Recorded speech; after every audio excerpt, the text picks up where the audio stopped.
Chapter 730. This little girl actually dared to provoke Mr. Ouyang so blatantly. Everyone present was stunned and stood rooted to the ground. They were all shocked speechless by the scene in front of them.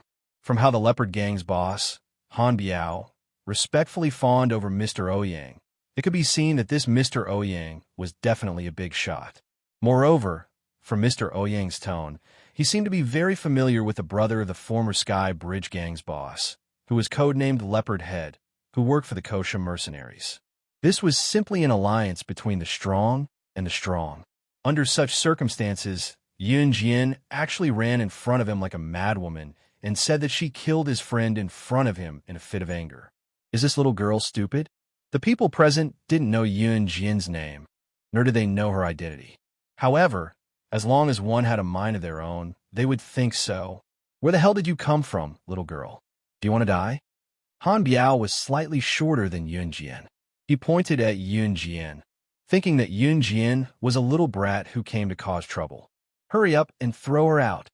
Han Biao was originally afraid of provoking Mr. Ouyang, especially after Yun Jian said that. He was even more afraid. One had to know that this Mr. Ouyang was someone from an international arms family. Moreover, the arms family he belonged to was second only to the Cold Pavilion. Wait, just as Han Biao was about to ask someone to throw Yun Jian out of the venue, a mature and sharp female voice was heard. As the mature female voice sounded, everyone present turned to look at the entrance. He saw a graceful and luxurious woman in a classic cheongsam walking in from the entrance. This woman looked to be at most in her 20s. She looked very young. Beside this woman was another woman who looked older than her in a low-cut evening gown. She was holding her hand. The two women who had suddenly appeared looked very similar, but in comparison, the younger woman who had spoken at the beginning and was dressed in a black cheongsam had a more refined temperament. This woman in a sexy black cheongsam was the one who spoke just now. At this moment, Yun Jian narrowed her eyes and stared at the person beside the woman in the black cheongsam. Was it the person who followed the woman in the cheongsam in a dignified manner Kai Wenhui? Feeling that everyone's eyes were on her, Kai Wenhui suddenly raised her head proudly, showing off her arrogance. Yun Jian smiled. Needless to say, the graceful and luxurious woman in a sexy black qipao was Kai Wenhui's younger sister, Kai Wenling. At the same time, Kai Wenling was also the wife of the Leopard Gang's leader, Han Biao. Madam, why are you here? Didn't you say to stay at home? Although Han Biao was very arrogant outside, in front of his own wife, Kai Wenling, he did not even dare to fart. The reason for this was because Kai Wenhui and Kai Wenling's family was prominent. To put it bluntly, the company founded by Grandpa Kai was famous throughout the Z Nation and held a high status. Another reason why Han Biao was so nervous about Kai Wenling was that Kai Wenling was already pregnant. However, it was only a month old and the fetus had not yet appeared. My sister is being bullied. How can I sit still at home? As Kai Wenling spoke, she glared fiercely at Yun Jian. Which blind fool dares to bully my wife's elder sister? Han Biao then shouted and ran to Kai Wenling's side. Han Biao was shorter than Yun Jian. Moreover, Kai Wenhui and Kai Wenling were both about 165 meters tall. Kai Wenling was even wearing a pair of high heels. When Han Biao and Kai Wenling stood together, the height difference was simply laughable. However, in this atmosphere, no one dared to laugh or speak. Chapter 731. Kai Wenhui was a typical rich lady. Moreover, she was the wife of Longwen Group's CEO. She was protected by many people and had never been looked down upon. She was still angry about what had happened at the entrance of Xin Garden Hotel, especially after knowing that Yun Jian would be attending tonight's gathering. She couldn't wait to teach Yun Jian a lesson. How could someone like Kai Wenhui, who had never been taken advantage of, take it? Knowing that Yun Jian would be attending tonight's gathering, she quickly called for her sister, Kai Wenling, to support her. After all, her sister, Kai Wenling, was half the hostess of tonight's gathering. Han Biao looked in the direction of Kai Wenhui's finger and saw Yun Jian, who had spoken so brazenly, just now standing right in front. Yun Jian crossed her arms in front of her chest and curled her lips. She didn't even look at Kai Wenwei. Yun Jian's gaze was fixed on Mr. Ouyang. Similarly, Mr. Ouyang didn't say anything. He was also looking at Yun Jian with a scrutinizing gaze. "It's you again?" Han Biao bellowed at Yun Jian at once when he heard her. Yun Jian's words earlier were a challenge to his authority. Now that he heard that Yun Jian had bullied his wife's sister, Han Biao wanted to kill Yun Jian immediately. Han Biao was the boss of Zhe Province's #1 gang, the Leopard Pack. Therefore, his roar sent chills down everyone's spine. So what if I bullied her? I even killed Su Zhouzheng and annihilated Flying Passage. Do you think I don't dare to bully her? Yun Jian sneered.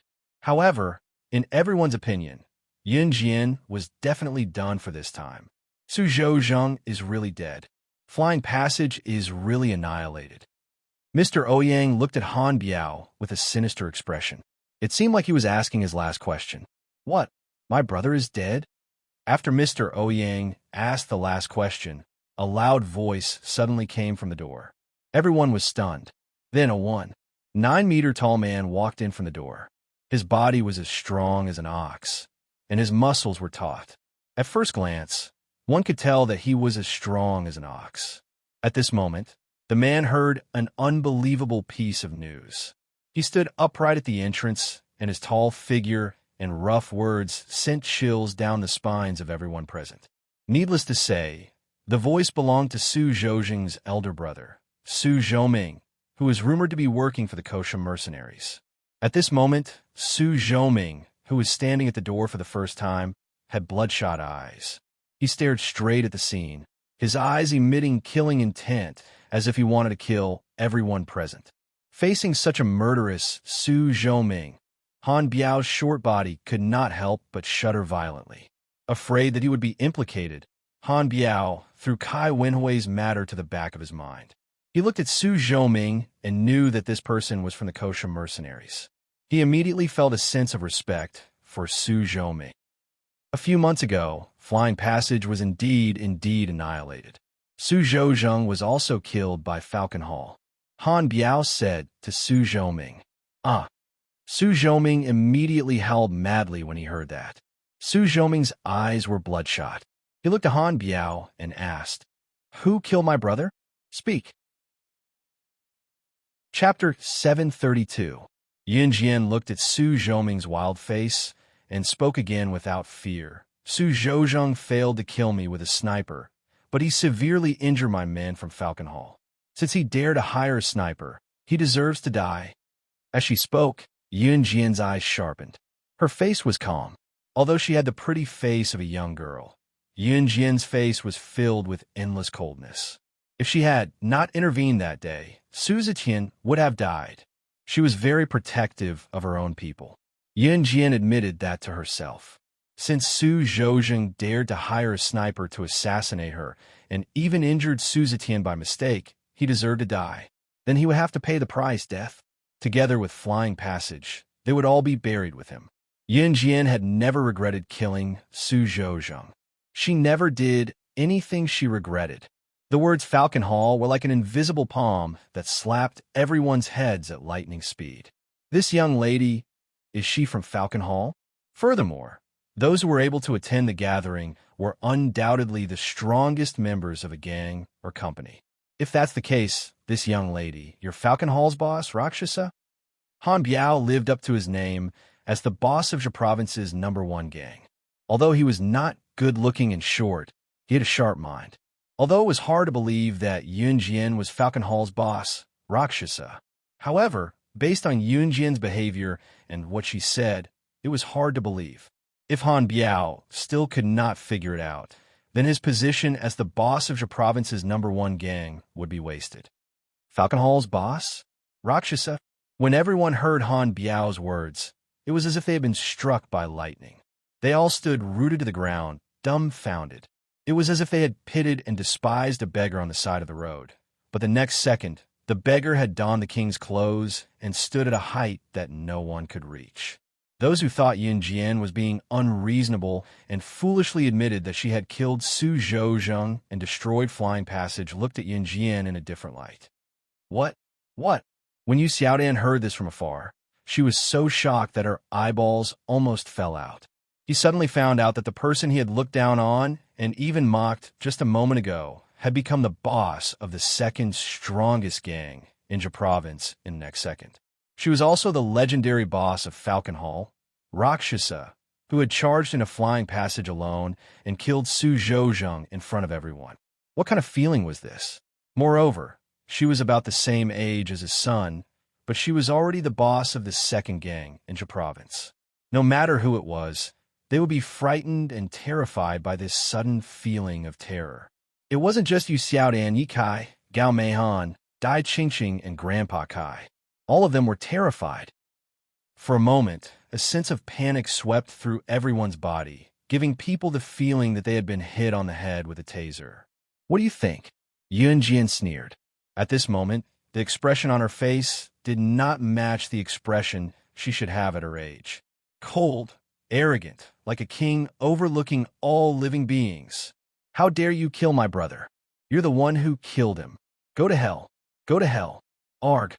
Su Zhouming, who was beside her, had already gone mad. He glared at Yun Jian. The murderous intent in his eyes was like a raging fire that could not be extinguished. Chapter 733.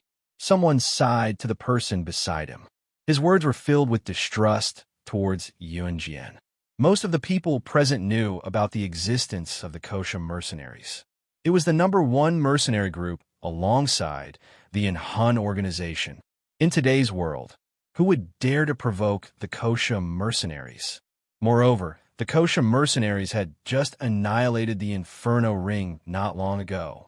Forget about those present daring to provoke such a terrifying mercenary group. Even Tin Panther's pack would not have the guts to challenge Gu Sha mercenaries' authority. This was the difference in strength. How dare you kill my brother? I want you dead. Dead. Su Zhouming's eyes were bloodshot, making his entire eyeball look blood red. Everyone present was shocked by Su Zhouming's murderous aura. For a moment, those who were closer to Su Zhouming quickly hid in the corner. Brother Su Zhouming is your brother and mine. Now that he's dead, I will definitely avenge him. Mr. Ouyang looked at Yun Jian with hatred as he spoke to Su Zhouming. After Mr. Ouyang said that, he continued with a slightly arrogant tone. Brother Su, you're a member of the Kosha mercenaries. Together with the power of my mercenary family, I don't believe that we can annihilate a mere Falcon Hall. Mr. Ouyang was purely trying to get on Su Zhouming's good side. After all, as a member of the Kosha mercenaries, Su Zhouming's status was higher than Mr. Ouyang's. Mr. Ouyang's words sounded like he was flaunting his status. However, the people present did not dare to say anything. It was not that they did not want to say anything, but they did not dare to. They could only whisper among themselves. I'm going to kill her today. I'm going to avenge my brother. Su Zhouming looked at Yun Jian. Suddenly, he flipped his hands. 2 small knives with the edges pointed downward appeared in Su Zhouming's hands. Seeing this, everyone present retreated 3 feet back in fear. What kind of place was the Kosha mercenaries? It was a place where assassins and secret agents gathered. It could be said that most of the Kosha mercenaries were assassins or secret agents. As for Su Zhouming, although he joined halfway, he had been in Kosha mercenaries for a long time. How could he be weak? Seeing Su Zhouming like this, he was probably going to kill Yun Jian on the spot. Originally, some people had brought their children to the gathering today in order to make more connections. But no one would have thought that today's gathering would see blood. Was Su Zhouming going to kill Yun Jian in front of everyone? The corners of Yun Jian's mouth twitched slightly. She didn't panic at all. Zhang Jifan and Duan Lei, who were standing behind Yun Jian, were a little flustered. However, the 2 of them looked ahead calmly, hiding their panic deep in their hearts. Sister Jian had her own confidence in doing so. Even at the last moment, they would choose to believe her unconditionally. Go to hell. I'll show you the capability of the Kosha mercenaries today. We're not something a boss of a small gang in Ja province like you can provoke. Die. Su Zhouming held the knives with both hands with the edges pointed downward. He threatened, looking at Yun Jian. Oh, Yun Jianxi merely smirked. She had heard a real joke. What did he mean by showing her the true capability of the Kosha mercenaries? The Kosha mercenaries won't accept trash like you, so you must die here today. Yun Jian sneered and changed her demeanor abruptly as she spoke in a cold tone. Chapter 734. Trash. Yun Jian actually called Su Zhoming, who was able to join the Kosha mercenaries, trash. Everyone present was extremely shocked. In the distance, Yi Kai, Gao Meihan, and the others have been watching this scene with astonishment since the beginning. If Yun Jian were anyone else present, they would probably be trembling in fear and would even kneel in front of Su Zhoming. But who was Yun Jian? Su Zhoming would only have one outcome if he encountered her, and that was death. Su Zhoming held 2 blades in each hand, but he was not in a hurry to rush forward. After so many years in the Kosha mercenaries, Su Zhoming was no longer a reckless person. Although the hatred for his brother's death was irreconcilable, Su Zhoming was also a sly old fox. Yun Jian, who could destroy his brother's flying passage, was definitely not an ordinary person. Su Zhoming could guarantee that if he were to fight with Yun Jian alone, it would be hard to tell if he would win or lose. Under such circumstances, all Su Zhoming could do was wait. This time, he did not return to Zhe province alone. He also invited a few big shots from the Kosha mercenaries. Among them, one of them was a big shot in the top 100 of the Kosha mercenaries. He guessed that those big shots had not arrived yet, but as long as he waited a little longer when those big shots arrived, he would definitely let Yun Jian know how to write the word death. Since she had provoked him a big shot from the Kosha mercenaries, this little girl could only die, not to mention that she had killed his brother. Seeing that Su Zhoming did not make a move, Yun Jian's eyes moved slightly. Brother Su, go. With my strength and yours, do you think we can't kill her? Today, I will let her blood splatter on the spot. I will avenge brother Su Zhozhong, Mr. Ouyang said fearlessly. But in reality, Mr. Ouyang was just a man who only knew how to talk and not act. Mr. Ouyang would never hate Yun Jian for Su Zhozhong's death. All his previous hatred was just an act. The purpose of Mr. Ouyang's actions was only to please Su Zhoming. After all, Su Zhoming was a member of Kosha mercenaries. Brother Ouyang, there's no hurry. Su Zhoming's eyes were dark as he reached out to stop Mr. Ouyang. His eyes were looking at Yun Jian from the corner of his eyes. He was so close to cutting Yun Jian into 1,000 pieces. Is this the place? At this moment, a bold voice suddenly came from the door.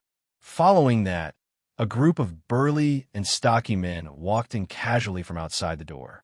When Su Zhoming heard this, he was immediately overjoyed. His reinforcements had arrived. Then, Su Zhoming hurriedly turned around. Yun Jian watched Su Zhoming's series of actions. She simply crossed her arms in front of her chest and stood there quietly watching. The first person to enter was a burly man. The most striking feature of these people was that they all had a skull mark on their arms. This was the mark of the Kosha mercenaries. When Su Zhoming saw this, he went up and said to the man standing at the front, "Senior Xiong Wei, you're here." Yun Jian's slightly squinted eyes suddenly relaxed. She was really familiar with these people who had just entered. Weren't these people the Kosha mercenaries that she met in the ancient tomb the last time she went to the tomb? The person leading them was Xiong Wei. At this moment, he glanced at Su Zhoming indifferently. Then, his gaze lightly swept across the crowd and suddenly swept across Yun Jian's figure. In the next second, Xiong Wei was stunned and then strode towards Yun Jian. In front of everyone present, Xiong Wei lowered his head towards Yun Jian and said respectfully, "Why are you here?" One of Xiong Wei's subordinates was an old friend of Su Zhoming. Since they had nothing to do this time, they invited everyone to Country Zizhe province for a visit. In the end, Xiong Wei did not expect to meet Yun Jian here, who he had met in the tomb the last time. Chapter 735. Bear. Might was as excited as if he had met his idol. There was an unwritten rule in the Kosha mercenaries. There was a ranking list in the organization. Everyone would be on the list and be ranked. It was said that Bear Might was ranked 99. Being able to be in the top 100 of the Kosha mercenaries was already quite impressive. As for Su Zhoming, he was in the top 1,000 of the Kosha mercenaries. To Su Zhoming, it was already an honor to be able to meet Bear Might, who was ranked 99 in the Kosha mercenaries ranking list. Thus, it was not hard to imagine Bear Might's surprise when he saw Yun Jin again. Yun Jin's strength and ability were enough to make Bear Might and the others completely submit to her. However, she also had another identity. She was the boss of the Kosha mercenaries. The boss of the Kosha mercenaries. This was a person that Bear Might would never have thought of meeting in the past. However, during the trip to the ancient tomb, Bear Might had followed Yun Jin around. However, in the end, Yun Jin had robbed their off-road vehicle. Of course, to be robbed by the boss of the Kosha mercenaries was something that others could not get even if they wanted it. At this moment, Bear Might was meeting Yun Jin again. It was like a great honor for him. The people present were all discerning people. Everyone was watching with their eyes wide open. Who was Su Zhoming? He was a member of the Kosha mercenaries.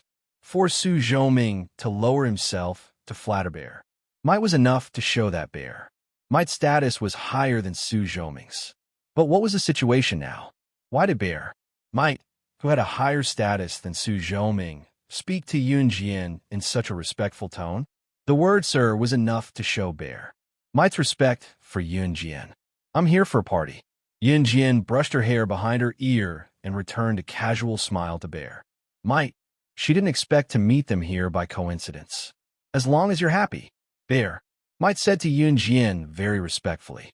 Su Zhoming and Mr. Ouyang, as well as everyone present, were dumbfounded by this turn of events.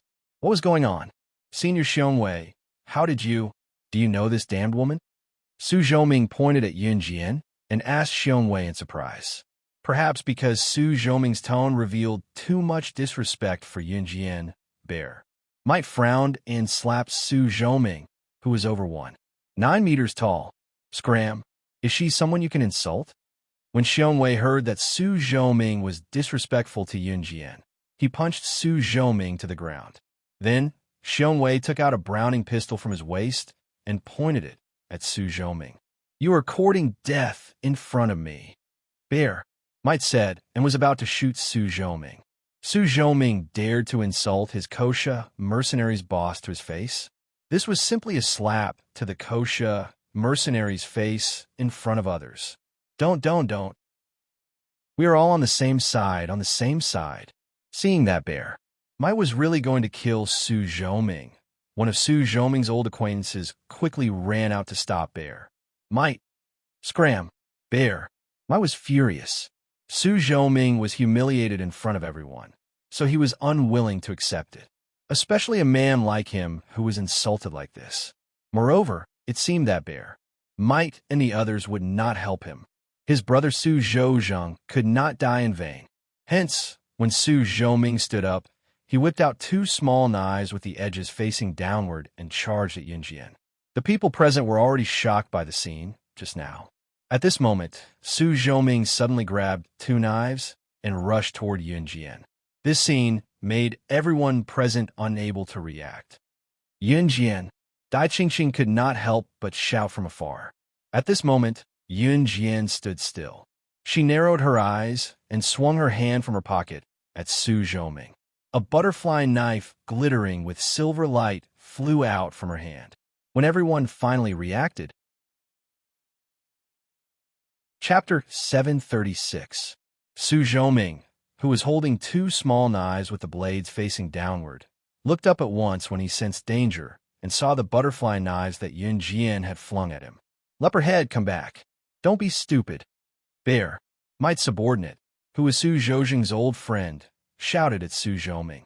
Leopardhead was Su Zhoming's code name. Although Bear Might didn't tell his subordinates that Yun Jin was the boss of the Kosha mercenaries, the subordinates who came with Bear Might today had met Yun Jin in the ancient tomb. They had all seen Yun Jin's strength. Forget Su Zhoming, Yun Jin's ability to enter the cave that no one except C.E. Adam and M.O. Sun had entered the ancient catacomb where the arrow traps were circulating. Even if everyone here added together, they might not be as strong as Yun Jin. That was why this old friend of Su Zhoming's called out. However, Su Zhoming was already blinded by hatred. His brother was dead. Even if he died, he wanted this woman to be buried with him. Su Zhoming grabbed the two daggers that were facing downwards and dodged to the side under everyone's shocked and fearful gazes as they retreated in large strides. In spite of it, Yunjian's butterfly knife was too fast and powerful. Although Su Zhoming managed to dodge the fatal blow, he was still stabbed in his left shoulder by the blade. Su Zhoming was only a meter away from Yunjian. However, Su Zhoming's hands that were holding the two knives, which were about to rush towards Yunjian, clearly paused. Other than the gangsters, there were also businessmen and politicians present. There were even many people who brought their own children here. However, when everyone saw the sudden change in front of them, they were all dumbfounded. There was blood. There was really blood. Yunjian suddenly stabbed the butterfly knife into Su Zhoming's left shoulder. Her speed was too fast and too fierce. Even Su Zhoming, who was a member of the kosher mercenaries, was stabbed in the shoulder by Yunjian. He couldn't dodge her attack. Die, die. Because he was stabbed in the left shoulder, Su Zhoming's reaction was slow for a moment. Then, he immediately reacted and madly roared at Yunjian while holding two small knives. Everyone present gasped. Dai Qingqing, who was standing in the distance, would have rushed over if Grandpa Kai hadn't held her back. However, Su Zhoming, who had been stabbed in the left shoulder, was slightly stunned. To Yunjian, killing him was enough. Yunjian narrowed her eyes slightly. In the next second, she lightly ran forward 2 steps under everyone's gaze. Her pair of slender legs were wrapped in long pants, but it unconsciously gave people a sense of beauty.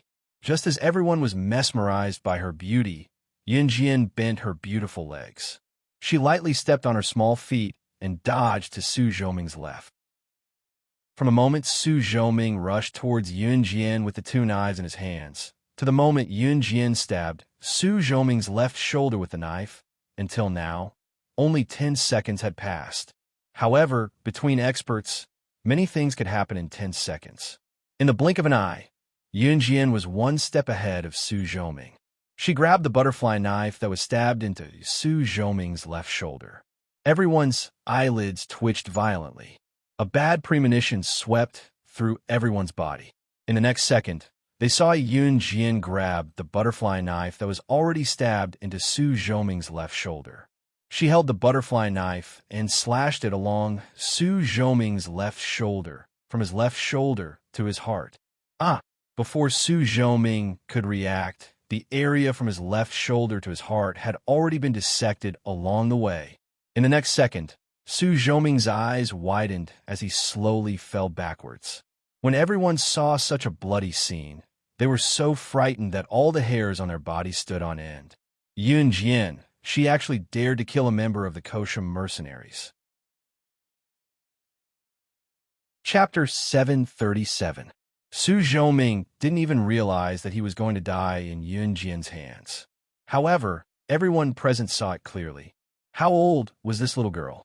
She was at most 16 or 17 years old, but the strength she just displayed couldn't be described with the word shocking. She was actually holding the handle of the butterfly knife that was stuck in Su Zhoming's left shoulder. She pressed the butterfly knife against Su Zhoming's left shoulder, and, as if she was cutting tofu, she continuously cut from his left shoulder to his heart. The knife directly stabbed into Su Zhoming's body, from his left shoulder to his heart, and then fiercely stabbed in. Many of the people present were the gang leaders of various cities. Zhe province was a big province, and there were many cities. Even though these gang leaders had experienced a lot of ups and downs, they had never seen such a horrifying technique. Holding a knife and cutting across a person's body, and then fiercely stabbing into the person's heart. Yunjian's technique was terrifying. Even if these gang leaders saw it, they couldn't help but feel terrified. No one present dared to try such a bloody technique. Even these gang leaders who were used to bloody scenes felt terrified. Yunjian, on the other hand, could kill Su Zhoming so cruelly without even batting an eyelid. Someone's dead. Someone's dead. Someone was already so frightened that they cried out. At this moment, Yun Jian had already pulled out the butterfly knife from the heart of the already dead Su Zhoming. Then she calmly took out a pack of napkins from her trouser pocket and gently wiped the blood off the butterfly knife. She. Yu Xiaodan was so scared that she screamed out loud, and then she was afraid that Yun Jian would see her, so she desperately covered her mouth with her hand, and her eyes widened until they couldn't be opened anymore. Yun Jian actually killed someone, and most importantly, her method of killing was so cruel. Once she thought about how she used disdainful words to ridicule and attack Yun Jian, Yu Xiaodan felt that she was done for. Ye Kai stared at Yun Jian in disbelief as well. He could not imagine that such a beautiful girl could be fearless when it came to killing. This reminded Ye Kai and Gao Meihan of what Yun Jian had said at the skating rink. Not only can I do this, I can also kill you. Do you believe me? If Ye Kai and Gao Meihan did not take it seriously when Yun Jian said that to them back then, the feeling Yun Jian gave them now was, you're the one who's going to make a living. She really knew how to kill. She actually dared. Moreover, the people she killed were not ordinary people. They were kosha mercenaries. For a moment, screams could be heard everywhere. Other than Ye Kai and Gao Meihan, there were also Dai Qingqing, Grandpa Kai, Han Biao, Kai Wenhui, Kai Wenling, and Mr. Ouyang standing in the distance. No one looked at Yun Jian with normal eyes. The scene immediately became chaotic. Bang, bang, bang. At this moment, Bear Might suddenly raised his Browning pistol and fired 3 shots at the ceiling. After the 3 shots, the scene instantly quieted down. If you keep screaming, you'll die right now. Bear Might roared in a rather domineering manner. Everyone was silent. Do you have anything else to say? After speaking, Bear Might turned his head and looked at Yun Jian. Chapter 738.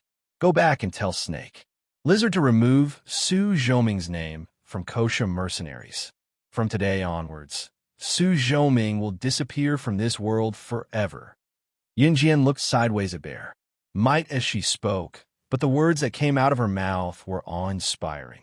In fact, the skills that Yun Jian had just displayed had shocked Zhang Jifan and Duan Lei. However, what Yun Jian had just said had shocked and bewildered everyone present. Remove Su Zhoming's name from kosha mercenaries? Who did she think she was? How could she have the ability to speak in kosha mercenaries? However, due to Yun Jian's strength, no one present dared to take her words lightly. Yes, Bear Might nodded after hearing her words. At this moment, only Bear Might knew the reason. Why could Yun Jian speak in kosha mercenaries? Of course, it was because Yun Jian was the boss of kosha mercenaries. The entire kosha mercenaries belonged to her. What was a mere Su Zhoming to her? Snake, Lizard. Isn't Snake Lizard the subordinate of the boss of kosha mercenaries? She's also the leader of kosha mercenaries. Just when everyone was puzzled, a weak voice was heard. When they first heard this voice, everyone present was slightly stunned. Those who were in the underworld would naturally recognize this. However, after this person spoke, there was still an uproar in the crowd. Mr. Ouyang, who had been speaking up for Su Zhoming, did not even dare to make a sound. At this moment, everyone present was thinking, if Yun Jian can even order the leader of kosha mercenaries, then she must be. Just when everyone present was thinking of this, Yun Jian slightly lifted her feet and walked towards Su Zhoming's corpse. Then, as if she knew what everyone present was thinking, she slowly took out a small airtight container from her trouser pocket. This airtight container was covered with a layer of something, as if it was wrapped to prevent the body fluid from flowing out of the container. Everyone's surprise was thrown to the back of their minds by Yun Jian's actions. Don't even think about guessing my identity. At this moment, Yun Jian's voice was heard again. She curled her lips and squinted her eyes slightly. Her beautiful and delicate face was very delicate. At the same time, she took out the airtight container from the transparent bag. This airtight container was very small, just enough for Yun Jian to hold it in her palm. She opened the airtight container's lid and said, "Because I will be angry." Yun Jian's voice was strange. Yun's voice's strange voice. At this moment, She's his mouth. Ants? Just as the liquid in the sealed container spilled out and dripped on his Su Zhoming, Yun Jian's voice rang again. Once I get angry, this is what happens to all of you. At the end, Yun Jian's words were slightly heavier. In front of everyone's eyes, Su Zhoming's body was covered by the container's liquid. In just a few seconds, Su Zhoming's body was instantly sucked dry and turned into a pool of blood. In the end, not even his bones could be seen. Silence. It was so quiet that even a pin drop could be heard. A living person turned into a pool of blood in front of everyone's eyes. That was not all. Coupled with Yun Jian's strange words, those with better endurance might still be able to watch. But for people like Xiaodan, she was so scared that her whole body was trembling. She even had the urge to pee. Chapter 739. Ye Kai and Gao Meihan shuddered again, especially Gao Meihan. She had initially thought that Yun Jian was going to snatch Ye Kai away from her, so she was already plotting how to deal with Yun Jian. But what about Yun Jian? She was a devil who killed without batting an eyelid. Yes, she was a devil. She turned a corpse into a puddle of blood with just a small bottle of potion. What if the potion accidentally came into contact with his skin? Everyone present could not believe what they had just witnessed. Yun Jian, who stood a distance away, smirked. She kept her lips curled up, and the slight curve of her lips gave the people present quite a shock. Thud! Just as everyone was deep in thought, the sealed container in Yun Jian's hand fell to the ground. The sealed container was made of a special material, so it would not shatter when it fell to the ground. However, when the crowd recalled that the liquid inside would turn a person into a puddle of blood once it touched their skin, they could not help but shudder. No one had ever seen such a thing in the market. Some of them would never see it in their entire lives. This was because it was invented by Qing Yu. Elder Qing Yu invented corpse dissolving water? One of Bear Mite's underlings who was standing next to him asked in horror when he saw Yun Jian turning Su Zhoming into a puddle of blood with the corpse dissolving water. Qing Yu? Is she the legendary youngest elder of Gu Sha mercenaries, Lady Venom? Someone asked in bewilderment. Qing Yu was prominent in the Kosha mercenaries. Other than the boss, Yun Jian, she was the youngest elder of Kosha mercenaries. Snake, Lizard, and Tiger. Leopard were elders as well, but they were much older than Qing Yu. Qing Yu's code name was Lady Venom. Her real name was Qing Yu. This was something everyone knew. I remember that Lady Venom is the personal subordinate of the Kosha mercenaries boss. The poison she invented is the best in the world. Until now, no one can compare to her. Also, the things that Venom Lady developed are only used on the bosses of the Kosha mercenaries. The man hurriedly shared his knowledge with him. Kosha mercenaries boss? Yun Jian? A cloud of doubt flashed through the minds of everyone present. Elder Qing Yu has always been a friendly person. She's willing to provide us with any poison that she's developed. Bearmite knew that Yun Jian did not want to reveal her identity, so he immediately defended Yun Jian. The bottle of medicine in Yun Jian's hand was indeed given to her by Qing Yu. She had even asked for a few bottles back then. Although Qing Yu claimed that Yun Jian had taken away her precious poison, the truth was that she had given Yun Jian 10 bottles in one go. 10 bottles of this corpse-dissolving water was a sky-high price in the underworld. This was because no one had ever developed a corpse-dissolving water that could turn a person into a puddle of blood without leaving any traces behind. Qing Yu, on the other hand, could. She had developed it. However, Qing Yu was never stingy when it came to giving things to Yun Jian. The crowd let it go after hearing Bearmite's words. After all, if Yun Jian was really the boss of the Kosha mercenaries, why would she be the boss of the province's second-ranked mafia group? Was this not more unbelievable than the sky raining blood? After dealing with Su Zhoming, Yun Jian turned around and looked straight at Han Biao.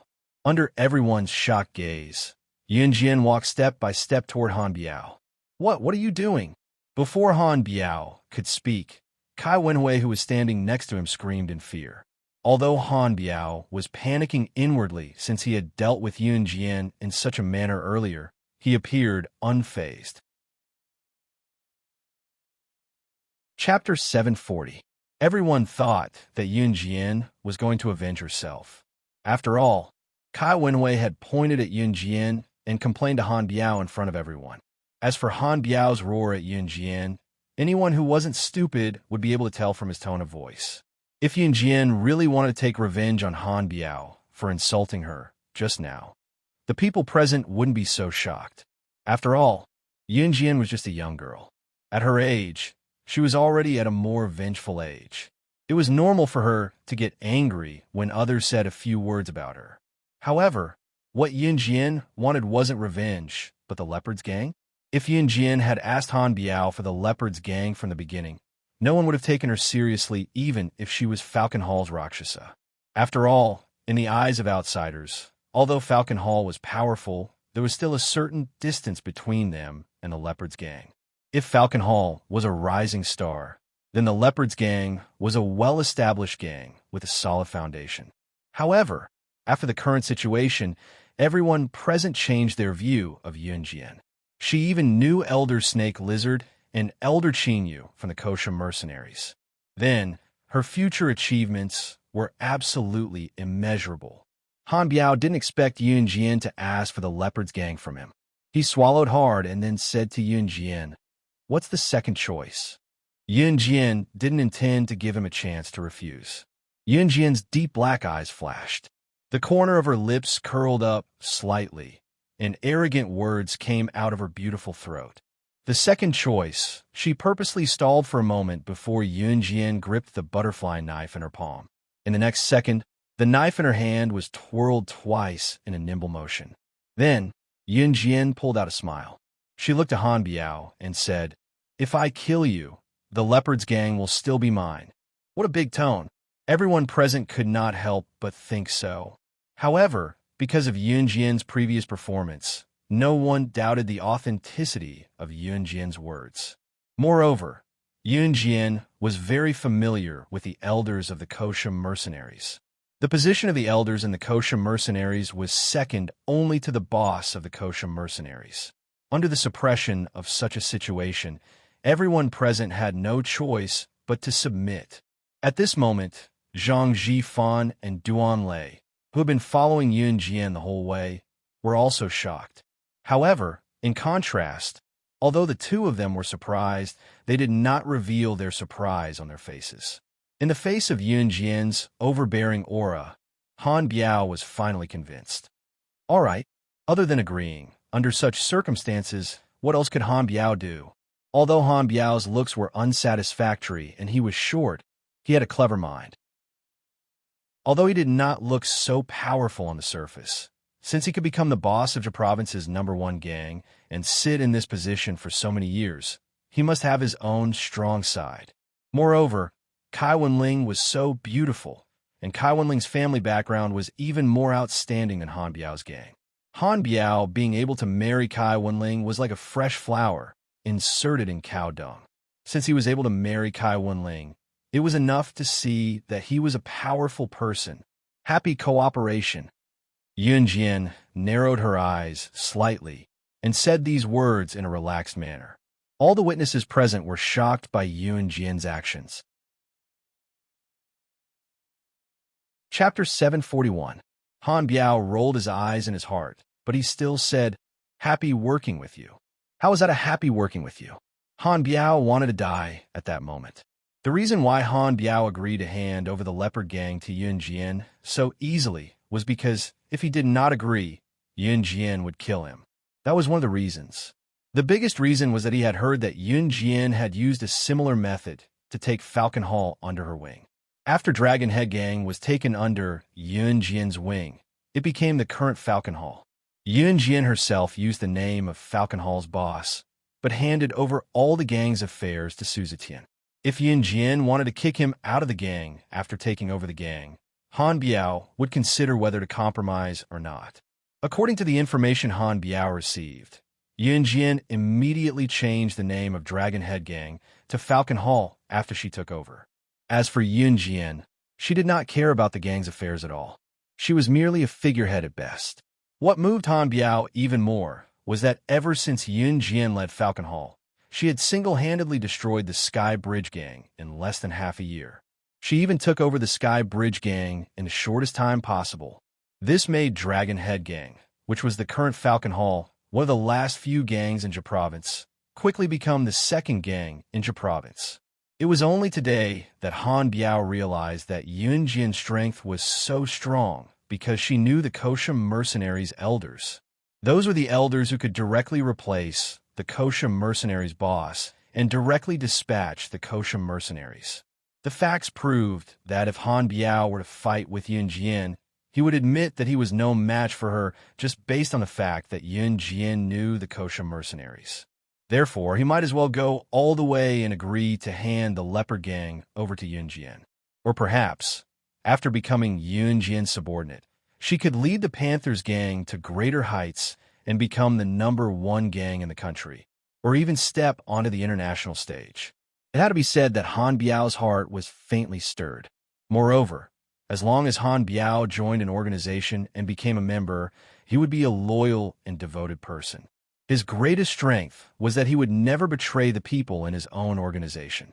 Zhang Zhifan and Duan Lei, who were standing not far away, were so shocked that they couldn't control themselves. Duan Lei, in particular, had gone through a long journey to make a name for himself in Longmen City with Su Zetian and a group of brothers. But what about Yun Jian? How long had it been? She had taken over the Leopard Gang without expending a single soldier? Yun Jian's appetite was indeed huge. That was what everyone present thought.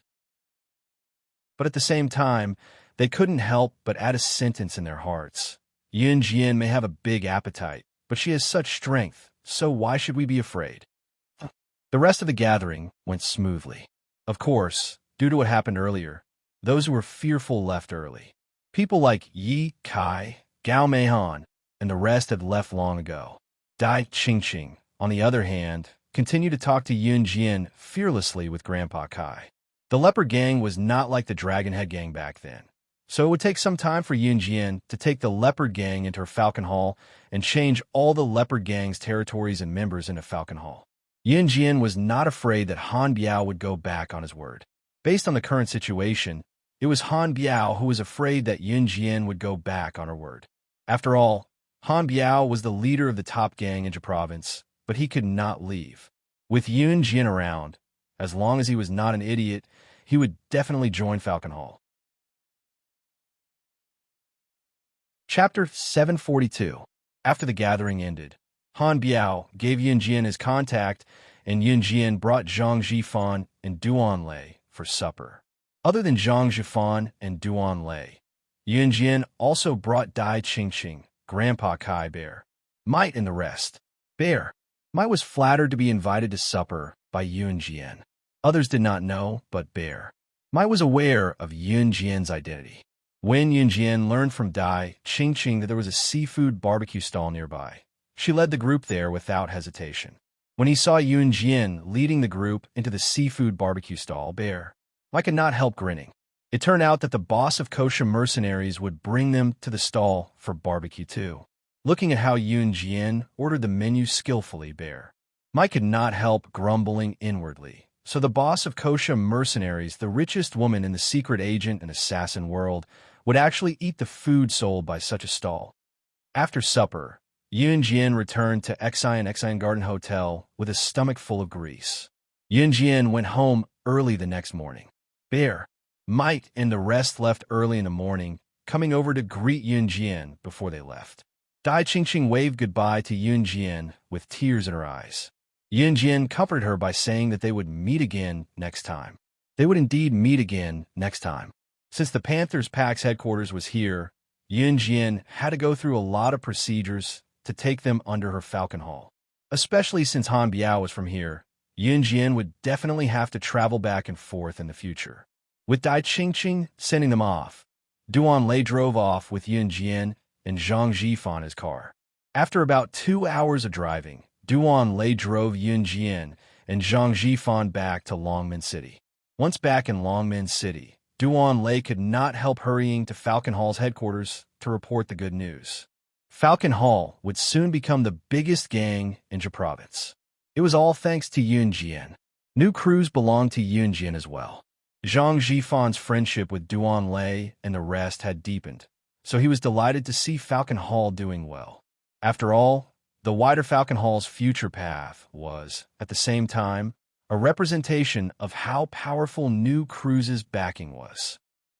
It was noon when Yun Jian returned home. Winter had left quietly as the beginning of spring enveloped the city. It was noon when the sun was shining. The temperature during the day was comparable to summer's rain. Yun Jian returned home under the warm sun. Once she entered, Yun Jian saw Lan Su helping Adam down the stairs. Yun Jian, you're back? When she saw Yun Jian, Lan Su had forgotten that Adam was heavily injured and could not walk alone. Lan Su accidentally let go of his hand. Oh my, what the hell?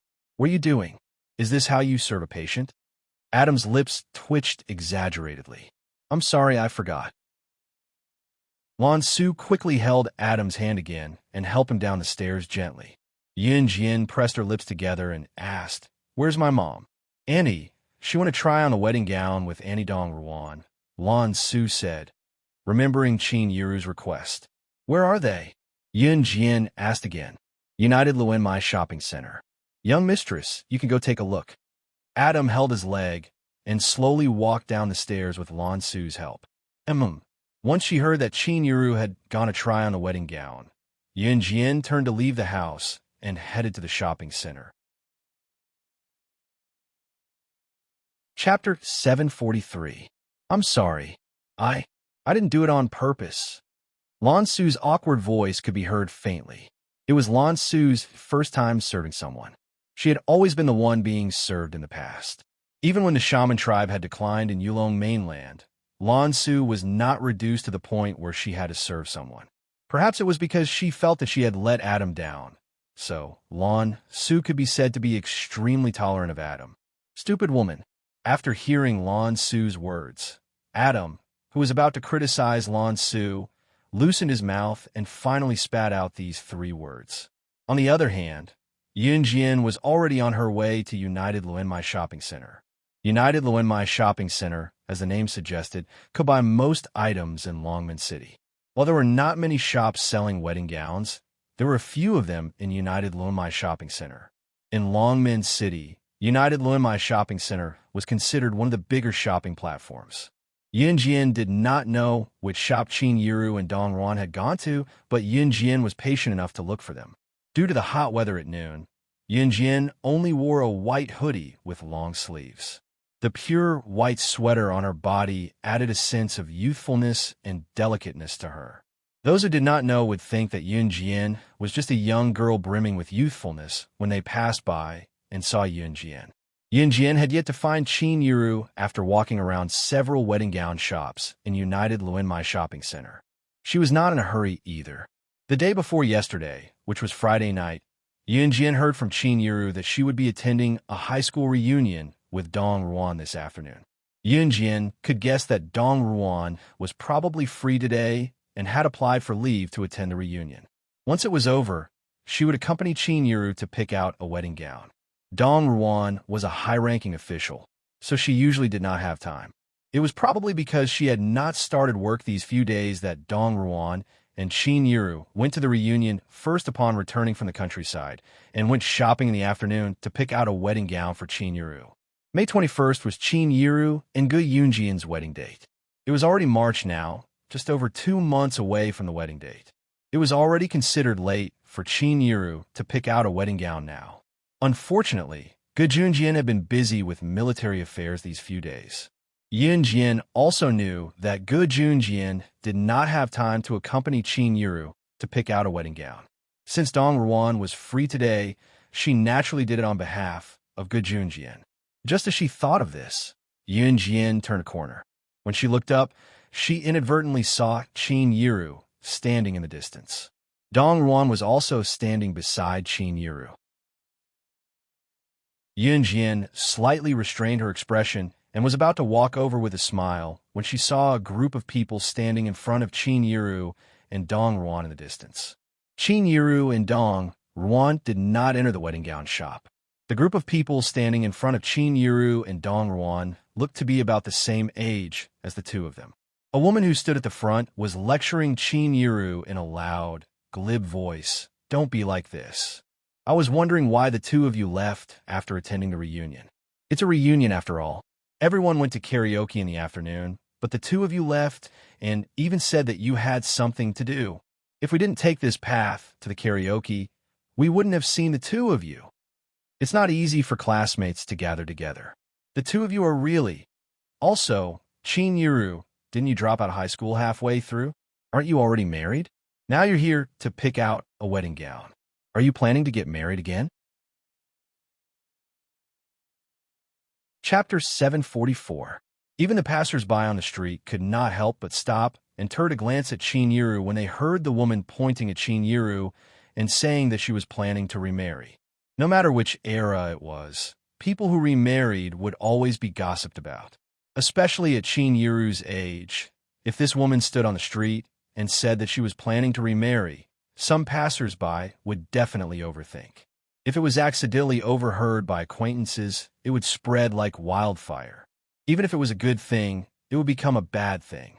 "Young Whiting, that's enough. You were the one who talked the most in high school. What does Yiru's life have to do with you?" Before the woman could finish, Dong Ruan refuted her with a frown in front of everyone. Compared to her high school self, Dong Ruan was more mature now, but a person's personality would not change. When someone pointed at Qin Yiru, Dong Ruan would stand up for Qin Yiru, as usual. Qin Yiru had a weaker personality. Dong Ruan was the reason why she was not bullied by the troublemakers in high school. Dong Ruan was a true career woman. She was a high-ranking official now, so she was naturally capable to reach her current position. The woman named Yang Whiting had been at odds with Dong Ruan since high school, especially Qin Yiru back then. Although Qin Yiru had put on some weight now and looked older due to hard work, Qin Yiru was still a famous beauty when she was in high school. At least in that era, Qin Yiru could be considered a natural beauty. However, her mother arranged for her to marry Yun Gang after she dropped out of school. That was how her miserable first half of her life began. If it were not for Yun Jian and Yun Yi's encouragement, Qin Yiru might not have dared to divorce Yun Gang until now. Fine. I'm not going to meddle in your business. Haha, it's a class reunion and everyone invited you to karaoke in the afternoon out of goodwill. You're the only one who didn't give us any face. You're still in the right? Yang Whiting was still aggressive. With that said, Yang Whiting didn't wait for Dong Ruan to refute. She turned around and asked the group of classmates, "Isn't that right, everyone? Am I right?" Yang Whiting's figure was now very well maintained, and her face was also smeared with all kinds of cosmetics. However, when her classmates gathered for lunch, Yang Whiting showed off her husband's identity. Yang Whiting's husband was the director of a plastic processing factory in Longmen City and was already worth millions. After hearing Yang Whiting's boastful bragging, the other students immediately started to flatter Yang Whiting when they heard her words. Everyone was thinking that it was better to please Yang Whiting than to please Qin Yiru, who was born in the countryside. "Yang Whiting, you're right." A fat middle-aged man with a big belly expressed his agreement with Yang Whiting's words. As the middle-aged man spoke, he turned around to scold Qin Yiru. "It's a class reunion today. If both of you really have something to do, we won't scold you for leaving so early. But if you don't even want to go shopping with us, you should have said it earlier. We don't lack the two of you." It was a nice reunion, but look what happened now. You made us unhappy too. You're the ones who are happy now, aren't you? The middle-aged man's words were getting more and more ridiculous as he spoke. Qin Yiru had already planned to come out early to settle on her wedding dress today. Chapter 745. Qin Yiru could not come up with any explanation. She had a weak personality to begin with. Yang Whiting and this middle-aged man were famous blabbermouths when Qin Yiru was in high school. In the words of that time, even dead things could be said to be alive. Today's matter was actually very simple. Dong Ruan took the whole day off today. Dong Ruan was supposed to go to work now. Dong Ruan was a high-ranking official, so it was not easy for her to take a day off. Therefore, Qin Yiru made arrangements early in the morning. After she and Dong Ruan attended the class reunion in the afternoon, they would go to a few bridal shops in the Lianmei shopping center to try on wedding dresses. It was best to decide on the wedding dresses. After all, it was almost the wedding date. However, Qin Yiru did not expect that when she and Dong Ruan bid farewell to everyone in the afternoon, she simply said that she had something to do in the afternoon and could not go to the karaoke with her classmates. In this era, there were only a few kinds of class reunions in middle school and high school. Either everyone gathered together for a meal, then went to karaoke in the afternoon and went home in the evening. Qin Yiru did not expect that after she and Dong Ruan left, they would actually meet this group of classmates who were having a class reunion in the Lianmei shopping center. This was originally not a big deal. However, after Yang Whiting and the pot-bellied middle-aged man, it became Qin Yiru and Dong Ruan did not want to attend the class reunion with them. Then, the two of them found an excuse to go shopping by themselves. Qin Yiru did not expect such a small matter to be blown out of proportion. The middle-aged man, with a big belly and fat all over his body, was called Shenzhong. His name sounded simple and honest, but he wasn't like that at all. The reason why Shenzhong spoke up for Yang Whiting and Qin Yiru was because he heard that Yang Whiting's husband was the CEO of a plastic processing factory. His net worth was over 1,000,000 yuan. He was instantly tempted. Shenzhong had just lost his job not long ago. Therefore, he wanted to use this opportunity to flatter Yang Whiting and beg her to arrange for him to work in her husband's company. Shenzhong, is there something wrong with you? Do you think we'll have to go with you if you say that? Good. Since you've said so, I'll tell you that Yiru and I don't want to attend the class reunion with you. If you have any class gatherings in the future, don't look for us. Dong Ruan was infuriated by the two unreasonable people, Yang Whiting and Shenzhong. She immediately raised her voice and spoke in an unpleasant tone. Dong Ruan's personality was not as weak as Qin Yiru's. Especially when the other party was being unreasonable, she immediately shouted, Look, you admitted it yourself. Yang Whiting shrugged her shoulders. In fact, Yang Whiting had stolen the limelight at the class reunion this afternoon. Yang Whiting felt that Dong Ruan and Qin Yiru were the two most useless people in the class. That was why the two of them were in a hurry to leave right after lunch. When Yang Whiting was in high school, she had a small conflict with Dong Ruan and Qin Yiru. Therefore, it was actually Yang Whiting who led them here today to bump into Qin Yiru and Dong Ruan, who came to United Lianmei Shopping Center to pick out wedding dresses. Her motive was obvious as well. She wanted to embarrass Dong Ruan and Qin Yiru. Yang Whiting had no idea that Dong Ruan was now a high-ranking official in Longmen City.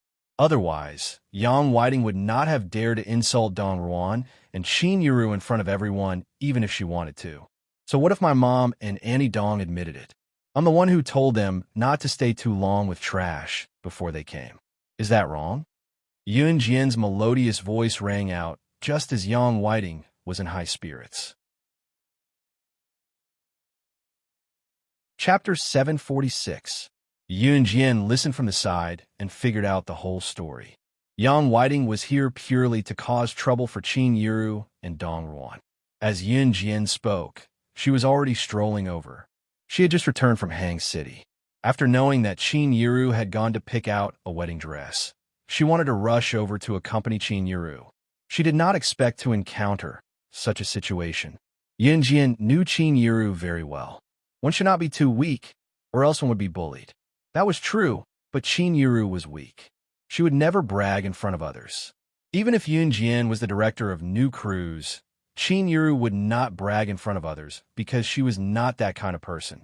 That was why Yang Whiting came to bully her. Although Yun Jian did not like Qin Yiru's weak personality, there was nothing she could do. The only thing she could do was to protect Qin Yiru and not let others bully her. Just as Yun Jian finished speaking, everyone present twitched violently. By the time they came back to their senses, Yun Jian was already in front of them. Trash? What are you talking about? Yang Whiting shrieked when she heard that. She was dressed fashionably and even had bright red nail polish on her hands.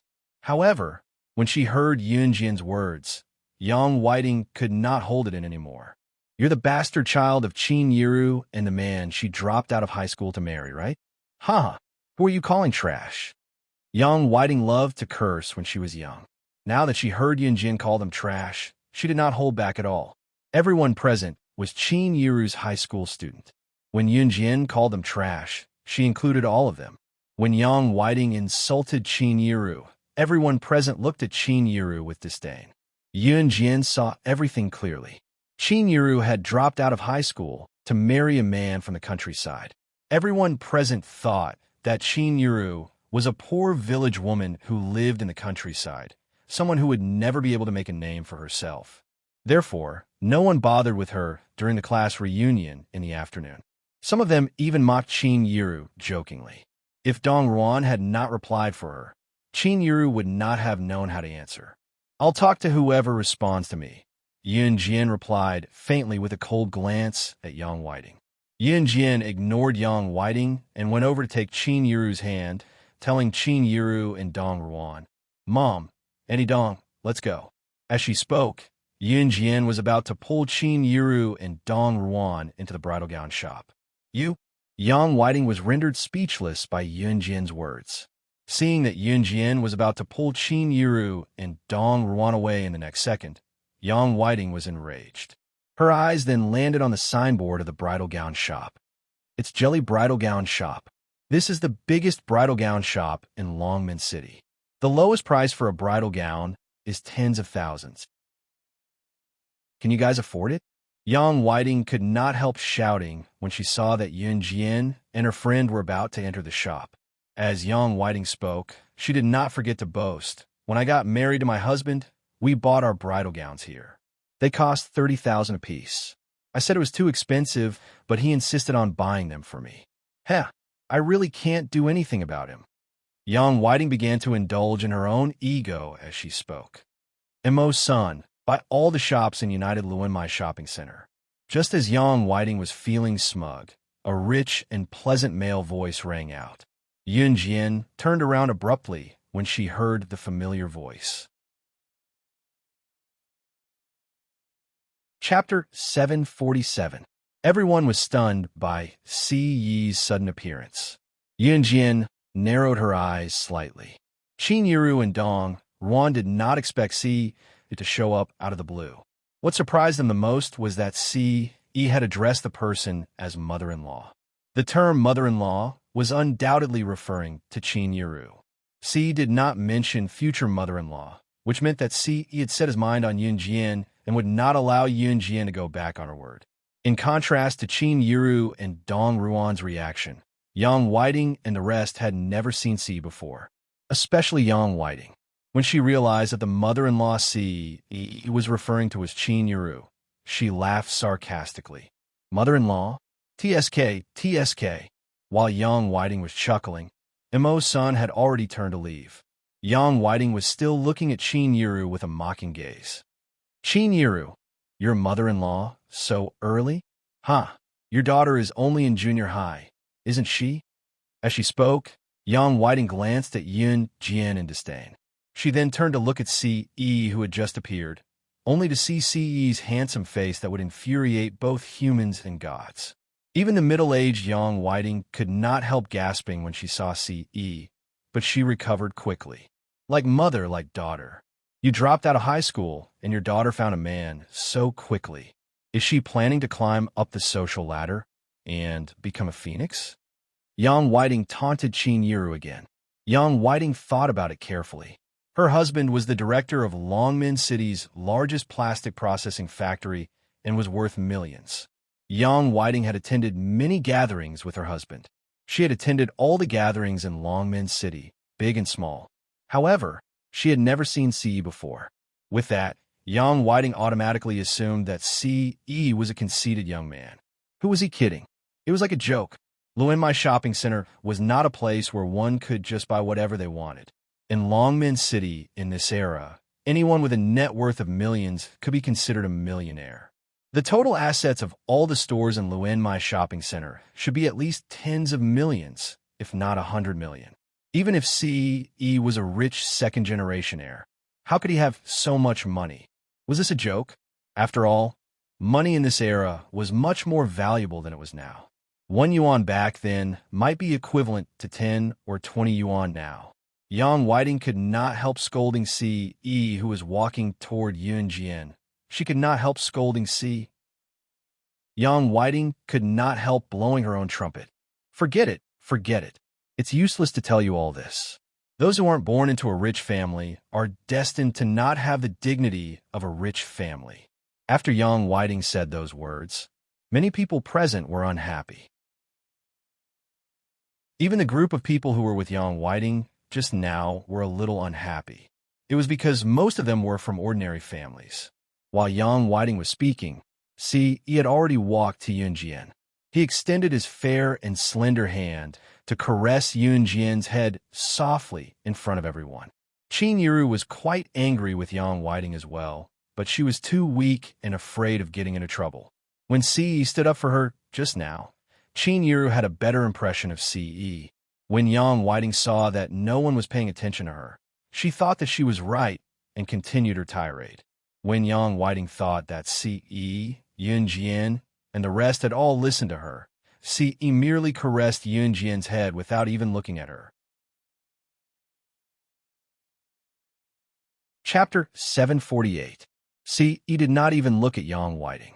Instead, he called her a piece of trash. Was he not referring to her when he called her a piece of trash? Yang Whiting was close to vomiting blood from anger. Yun Jian had called her a piece of trash just now, and now even Ce, who had just arrived, was calling her a piece of trash. Yang Whiting was so angry that her whole body was trembling. Her husband was the director of Longmen City's plastic processing factory. No matter how useless she was now considered a member of a wealthy family. What about Yun Jian and Ce? Both of them had called her a piece of trash. It was already good enough that Yang Whiting did not vomit blood from anger. Yun Jian nodded faintly as she lifted her head to look at Ce's flawless chin. Qin Yiru, who stood aside, was extremely comforted. She might have thought that Ce was a pitiful child without a mother or father since he was young. Now, Qin Yiru had already treated Ce as one of her family and her future son-in-law from the bottom of her heart, based on how he was protecting Yun Jian. Piece of trash? Piece of trash, your head. Just as Yang Whiting could no longer hold back her laughter, Immerse's voice came from beside her. Immerse's voice came from the side again. Young master, I've already bought all the stores in the United Luenmai shopping center at 10 times the price. 10 times the price. Before Yang Whiting could curse, she was drowned out by Immerse's voice. And now, everyone was stunned on the spot. 10 times the price. He had bought all the storefronts in United Luenmai shopping center? Was this a joke? Or was this man who called Ce young master just acting along with Ce's act? Huh, do you think it's that easy to buy the storefronts here? Do you think all the shopkeepers here are willing to give you their storefronts? Do you even have the money? Yang Whiting did not believe that Ce had so much money on hand. After all, some of the shopkeepers here were unwilling to hand over their storefronts to others. Some of them had business and could recoup their losses and even earn a lot of money. Why would they give their storefronts to others so easily? Of course, if Ce really had 10 times the sum of all the shopkeepers in United Luenmai shopping center, it was not impossible to buy all the storefronts here at 10 times the price. After all, no shopkeeper would be dumb enough to sell their storefronts to others for 10 times the price and save them years of hard work. After all, they could do something else immediately after taking the money. They could even look for new storefronts. What's more, it was 10 times the money. It would be a waste not to take it. The problem was to buy all of the storefronts in Luenmai shopping center was bought over 100 million Chinese yuan, a few hundred million yuan. In 1999, how many families of households of the entire Luenmai Yangyang? Forget taking out so much money at once. It was still unknown if the total assets of Longmen City's tycoons combined could even reach 100 million. Just as Yang Whiting was about to mock Yun Jian and Ce in front of everyone, she suddenly saw a plump figure. Yang? Manager Yang? Yang Whiting looked at the fat figure that suddenly appeared in surprise. She immediately remembered that when she participated in a large-scale project with her husband last time, she happened to see this man suddenly running over from the other side. The man who suddenly appeared was the manager of United Luenmai Shopping Center, surnamed Yang. However, just as Yang Whiting thought of this, she saw manager Yang go around her, lock onto Mo Sin's figure, and run towards him. After that, manager Yang bowed his head and attached a card to Mo Sin in front of everyone. You keep it well. 300 million yuan has been credited to your account. 3 days later, I will negotiate and contact all the shops to leave the goods behind and move out of here. 300 million RMB had been deposited into the account. Chapter 749. It was not just Yang Whiting. Even Shen Zhong, who had spoken up for Yang Whiting just now, as well as all the high school classmates who had never looked Qin Yiru in the eye. Everyone was rooted to the spot, dumbfounded as they stared at manager Yang and Mo Sin, who had appeared out of nowhere. Finally, they shifted their gazes to Ce. Everyone present was in disbelief. 300 million yuan. This man who looked young, at most 20 years old, was actually able to fork out 300 million yuan. It had only been a short while since Ce had sent Mo Sin to buy all the storefronts in United Luenmai Shopping Center. This also pointed to another point. Ce's subordinate, Mo Sin, had hundreds of millions of yuan in his pocket at all times. Heavens! Some of the top tycoons in Longmen City only had a few hundred million yuan in total assets. Moreover, even these tycoons might only have a few million in their pockets. What about Ce? He had offered 300 million yuan in one go. This meant that Ce's total assets were far more than this amount. Although Ce was not Qin Yiru's biological child, everyone present was certain that he was serious about this, judging by how Ce treated Yun Jian. This meant that such a rich son-in-law would become a family with Qin Yiru sooner or later. Yang Whiting calmed down after her initial shock. For a moment, she was overwhelmed by a feeling of indignation. This money was not earned by Qin Yiru's daughter. Moreover, even if Ce was Qin Yiru's future son-in-law, he was not now. Moreover, no one present could tell what would happen in the future. Perhaps such a rich son-in-law would not like Qin Yiru's daughter anymore. Qin Yiru would still be penniless, as Yang Whiting had a conflict with Dong Ruan and Qin Yiru in high school, and she was a vengeful person. She could only console herself in the face of such a reality. Just as Yang Whiting could no longer hold herself back and was about to slip away with her classmates, Manager Yang's voice rang out again. Manager Yang's surprised voice rang again. New Cruises director? Why are you here? What? New Cruises director? Could it be Ce? Bewilderment flashed across everyone's mind. Could Ce be New Cruises director? Everyone present turned to look at Manager Yang in surprise. Instead, Steward Yang was walking towards Ce. He was New Cruises director. Yang Whiting's heart skipped a beat. It was the kind of shock that came from fear. Who did not know the title of New Cruises director? New Cruise had only been established for about half a year, but it was already a household name in Longmen City, while the company's name was known all over the country. Back then, New Cruise had displayed 3 limited edition supercars at the auto show. It could be said that New Cruise was a legend.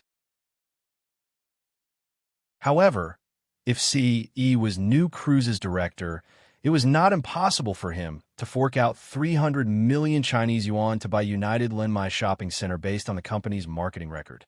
Just as everyone thought so, Manager Yang sprinted toward Yun Jian. His plump frame shuddered left and right before he finally came to Yun Jian. Manager Yang extended a trembling hand to Yun Jian as if he had received the greatest honor, his voice trembling. You're New Cruises director, aren't you? You might not remember me, but I saw you at the auto show last year. Your commentary on the supercars was even better than the average commentator. Chapter 750. Yun Jian was New Cruises director? Was this a joke? Everyone present was rooted to the spot, like they had just encountered something strange. Everyone knew that news of New Cruise had spread throughout Longmen City. It was said that New Cruise had come up with a new plan and would expand to the entire country soon. In an era as advanced as modern technology, car marketing companies like New Cruise were gradually going downhill. Perhaps New Cruise was still developing in Longmen City, but the government had begun to support the car marketing project. In other words, it was only a matter of time for New Cruise to expand out of Longmen City and into the entire country. There was a main reason for New Cruise's rise to fame: the auto show they held before they started operations. In the entire Z Nation, which company could produce 3 limited edition supercars at once? To put it bluntly, New Cruise's director was rich.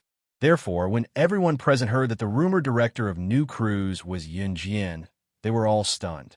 Not a single one of them looked ordinary, except for Qin Yiru, Dong Ruan, C.E., and Mo Sun, who already knew about it. Currently, New Cruise was indeed going downhill, and its future was immeasurable. That was why Manager Yang of United Luenmai Shopping Center spoke to Yun Jian in such a respectful manner. No, how is this possible? Qin Yiru, your daughter is New Cruise's director? How? How is this possible?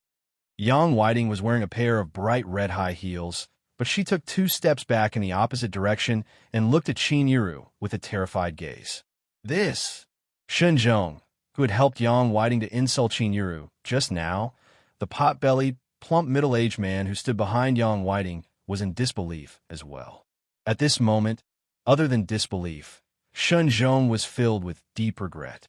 Qin Yiru's daughter was New Cruise's director. Who would have thought of something like this?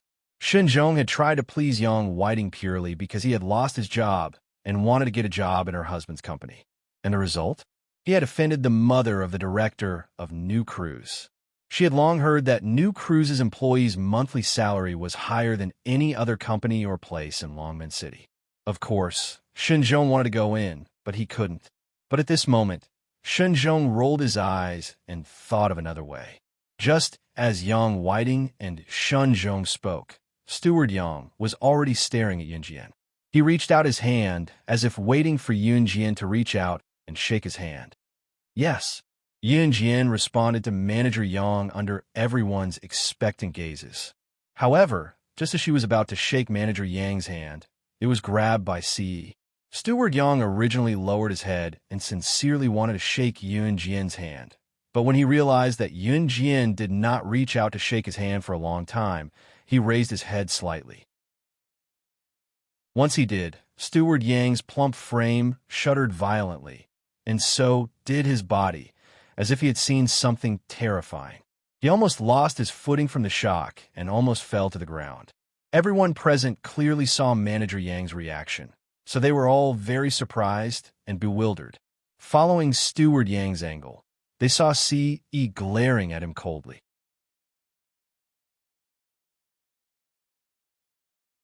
Chapter 751.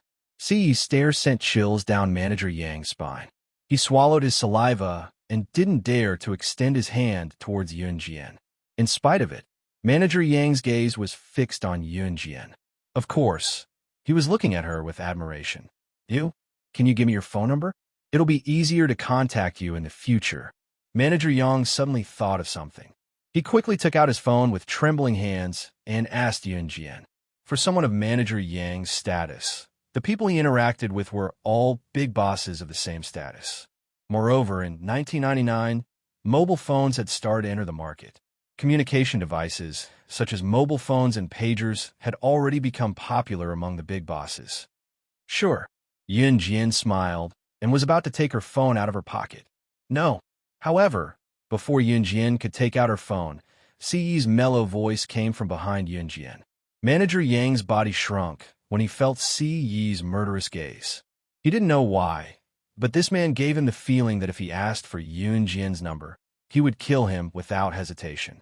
Therefore, Manager Yang shrunk his fat body and stuffed his phone back into his pocket. Clang! Manager Yang swallowed his saliva and shrunk his body before continuing. Pretend I didn't say anything. Even Qin Yiru and Dong Ruan, who were standing aside, could not help twitching their lips when they saw the scene. Dong Ruan, on the other hand, was amused. Based on Dong Ruan's understanding of C.E., ever since C.E.'s mother passed away, this child had started to hate the world. Siyi's mother was Dong Ruan's biological sister. Dong Ruan naturally felt sad when she saw Siyi's reaction. She was originally worried about Siyi. What would happen to this child in the future? However, Dong Ruan had finally gotten over it. Look, she didn't have to worry anymore. Her stupid nephew, who was an emotional idiot, would probably give her a grandnephew in a few years' time. When she retired in her old age, she would take a stroll with Yiru. She could even find time to hug her grandniece. Most importantly, by then, she and Qin Yiru would really become in-laws. Although there were many layers of relationships, they could still be considered as in-laws. When Yunjian saw that Si Yi didn't agree, she immediately smiled and refused to give Steward Yang her number. Yunjian turned to look at Qin Yiru, pursed her lips, and said, "Mom, let's go in. I'm free in the afternoon, so I can accompany you to shop." Yunjian had to go to school for evening self-study, but she had nothing to do in the afternoon, so she could accompany Qin Yiru to choose a wedding dress. Although it was Qin Yiru's second marriage, Yunjian had heard about it from her brother, Yun Yi. When Qin Yiru was with Yun Gang, they didn't have the money to get married. After Yun Yi was born, they couldn't even afford to buy Yun Yi's milk powder.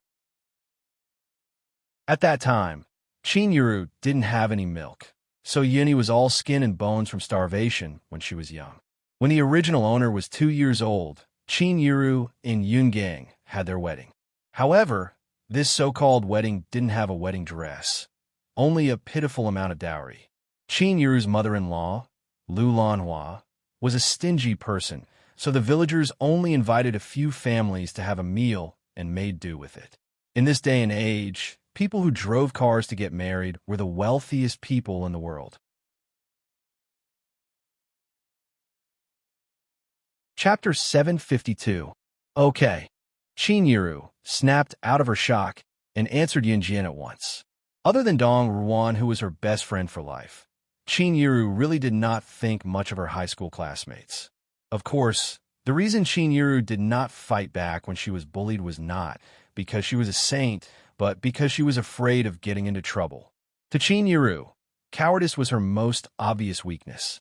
Nevertheless, it did not mean that Qin Yiru did not hate others at all. She was human too. She would usually hate or detest someone, but she would not voice it out for someone like Qin Yiru. She would only keep her thoughts hidden in the depths of her heart. Now that Yunjian was successful and capable, it was Qin Yiru's greatest satisfaction and pride. "Hey, let's go," Qin Yiru promised Yunjian and was about to turn to call Si. It was evident that Qin Yiru was treating Si as her real son-in-law. Puppy love was not a good thing. Qin Yiru agreed with that. To Qin Yiru, if Xiao Jian and Xiao Yi met someone decent, Qin Yiru would not object. On the contrary, she would support them wholeheartedly. After all, Qin Yiru was someone who got married and got pregnant early. What she did was not considered puppy love. When she married Yun Gang, Qin Yiru had never fallen in love.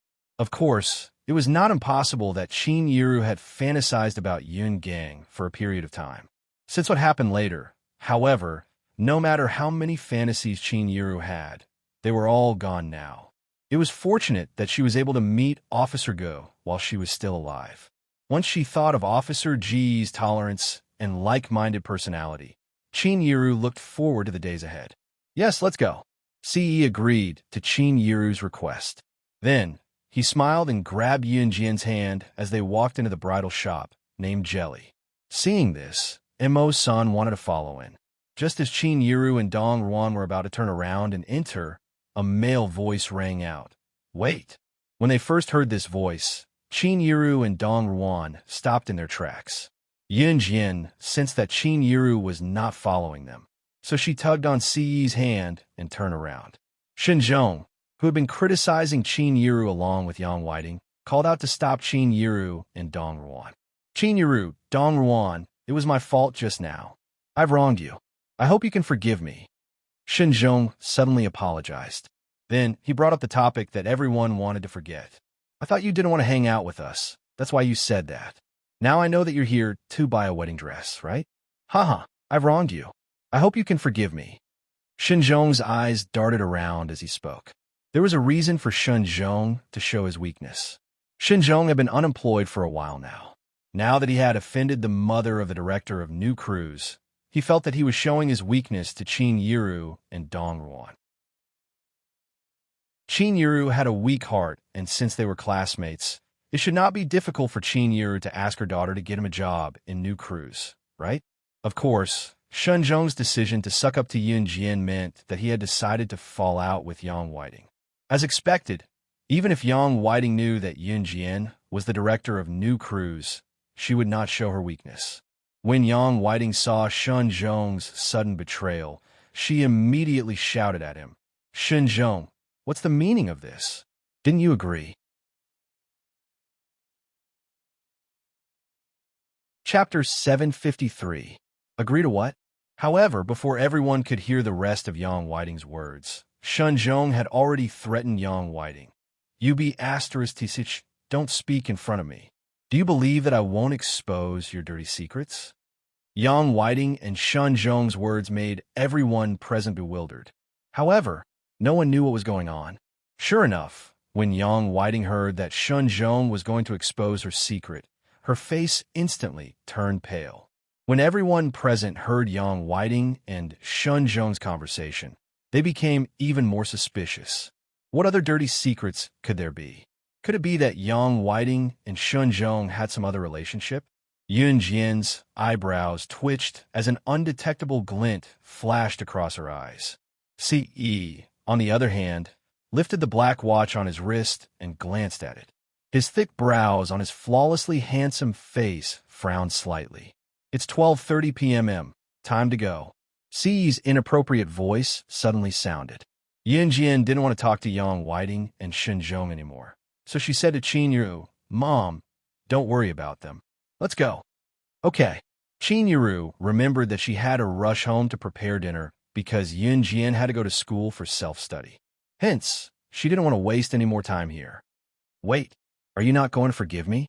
Shun Zhong panicked when he heard that Yun Jian and Ce were about to leave.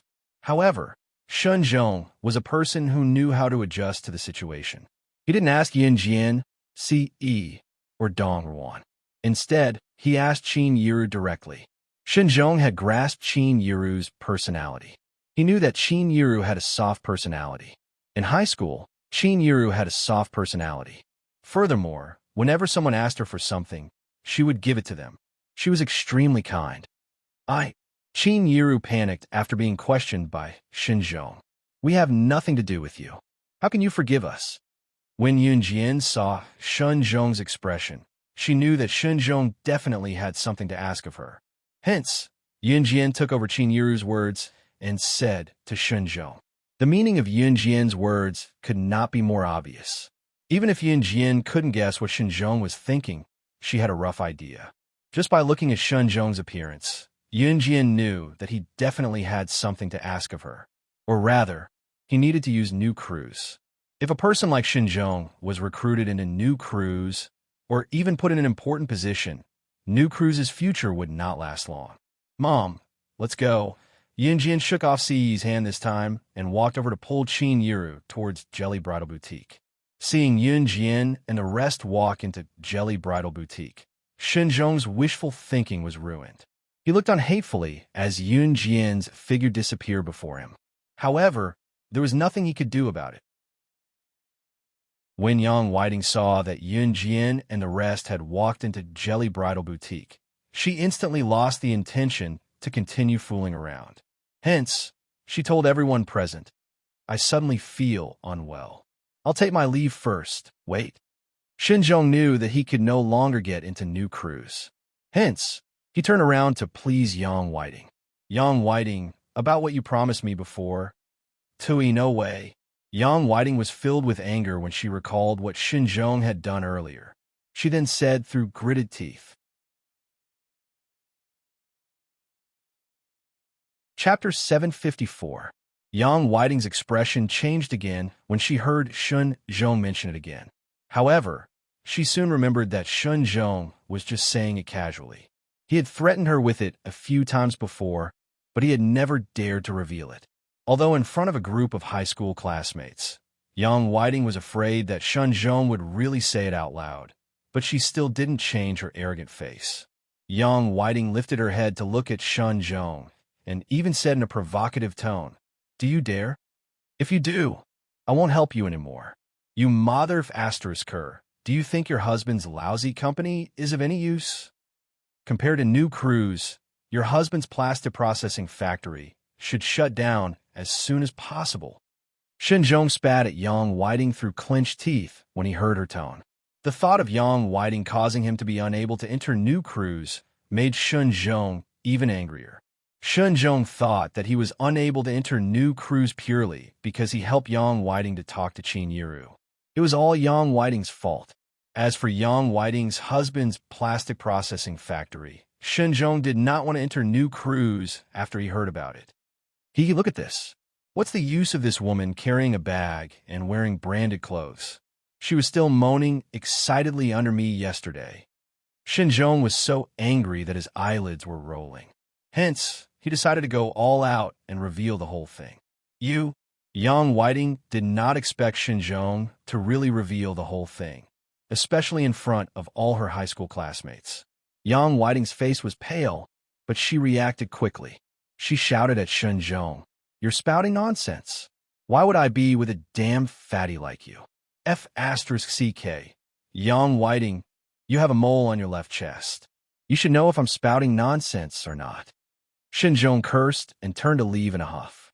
In the end, Yang Whiting was the only one left to deal with the situation. "Yang Whiting, I remember that you really do have a mole on your left chest." A high school classmate who used to be Yang Whiting's roommate said hesitantly. Everyone present understood what was going on when they heard that. Yang Whiting did have an affair with Shun Zhong, but Shun Zhong was so fat and ugly that Yang Whiting was actually forced. If there was a first time, there would be a second time. In the beginning, Shun Zhong even took photos. Later, Shun Zhong kept threatening Yang Whiting with the photos. Of course, Yang Whiting's secret would not have been exposed today if she had not brought a bunch of people to put on airs in front of Qin Yiru in the first place. As for how Yang Whiting was going to clean up the mess, it was all up to her. Yin Jian and the others had already entered Jelly Bridal Shop. As soon as they walked into Jelly Bridal Boutique, Qin Yiru mentioned that he had really bought the Lianmei shopping center. After all, in Qin Yiru's opinion, it was fine for CE to be rich, but money shouldn't be spent so recklessly. "Yiru, don't mind him. He's just like a child. He lacks everything but money." Dong Ruan told Qin Yiru.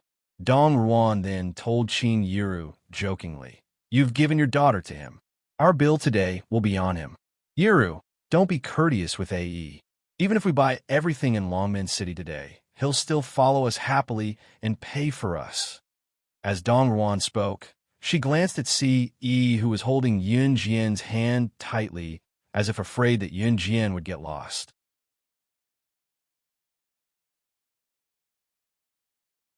Chapter 755.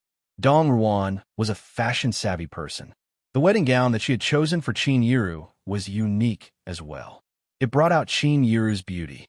It had been some time since Qin Yiru went to work. Qin Yiru had been taking care of her 3 children, Xiao Yunju, Duanli, and Duanya. The 3 children were obedient. Of course, while Xiao Yunju and the other 2 children were away at school, Qin Yiru had nothing to do at home. She would even go to the nearby park to work out. Moreover, Qin Yiru would appear punctually at the small park near the villa in the morning, noon, and night. Qin Yiru's appetite did not decrease, but her figure was noticeably slimmer than before. Overworking oneself did not necessarily mean that one would become thinner. On the contrary, one would gain weight. Qin Yiru's days were quite comfortable. Compared to when she was in Xinjiang town, the difference was like heaven and earth. "Yiru, go try on this wedding gown. It matches you perfectly," Dong Ruan said, and quickly asked the attendant to bring out a wedding gown with an extra-long hemline. Qin Yiru had a good temper. She had already changed into more than 10 wedding gowns. Now that Dong Ruan had brought out a wedding gown, Qin Yiru patiently changed into it. Dong Ruan glanced at the wedding gowns that were hanging on the rack. From the corner of her eye, she caught sight of Yun Jian and CE, who were not too far away. Yun Jian was sitting on the bench in the resting area, while Yi was standing beside Yun Jian. His tall and slender legs were pressed against Yun Jian's resting area. His handsome face attracted the attention of many ladies who had entered the bridal shop to pick out their wedding gowns. Of course, Yi's eyes were fixed on Yun Jian the entire time. Dong Ruan walked along the rows of neatly hung wedding gowns and stood in front of Yun Jian. Then, she happily stood in front of Yun Jian and placed a wedding gown in front of Yun Jian. "Xiao Jian, this wedding gown suits you. Do you want to try it on?" Yun Jian was sitting in the lounge and reading a newspaper when she heard Dong Ruan's words. Yun Jian raised her eyebrows. She looked up at Dong Ruan and pursed her lips slightly. "Me? Yeah, it doesn't cost anything to try. Besides, it might be your and AE's turn in less than 2 to 3 years." Dong Ruan said as she pulled Yun Jian to her feet. At the same time, she pushed Yun Jian into the changing room with a smile. Yun Jian had been sitting in the lounge waiting for Qin Yiru to give her comments after she changed into a wedding gown. She did not expect Dong Ruan to drag her to try on a wedding gown. Yun Jian tugged at the corners of her lips, but she eventually took the wedding gown that Dong Ruan had forcefully passed to her with a smile and entered the changing room. Yi's dark eyes glinted before he turned his gaze to the changing room where Yun Jian was changing. Dong Ruan snickered behind Yi at the sight. "This wedding gown is a little tight." Qin Yiru had already come out of the changing room. She shrank back and looked around before asking, "Where's Xiao Jian?" "I asked her to try on the wedding gown." "Heh." Dong Ruan giggled. Before Qin Yiru could react, the door to Yun Jian's changing room opened. Everyone's gaze turned to the door. Yun Jian was wearing a one-shoulder strapless wedding gown that did not reach the floor. The simple and crisp wedding gown was just like her, bright and dazzling. Yun Jian's fair skin paired with the pure white wedding gown made her look like an angel who had returned from heaven. It was so tempting that one could not wait to rub her into their body. "Is it strange?" Yun Jian asked when she saw that everyone was stunned. She looked down at the wedding gown she was wearing.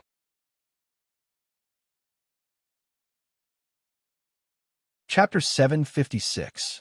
When Yun Jian came out, he did not react much, but it could be seen from his abrupt squint that he was taken aback. Yun Jian had a great figure. She had the best curves in all the right places. There was not a single bit of flesh missing from her body, and not a single bit of excess in the places where there should not be flesh.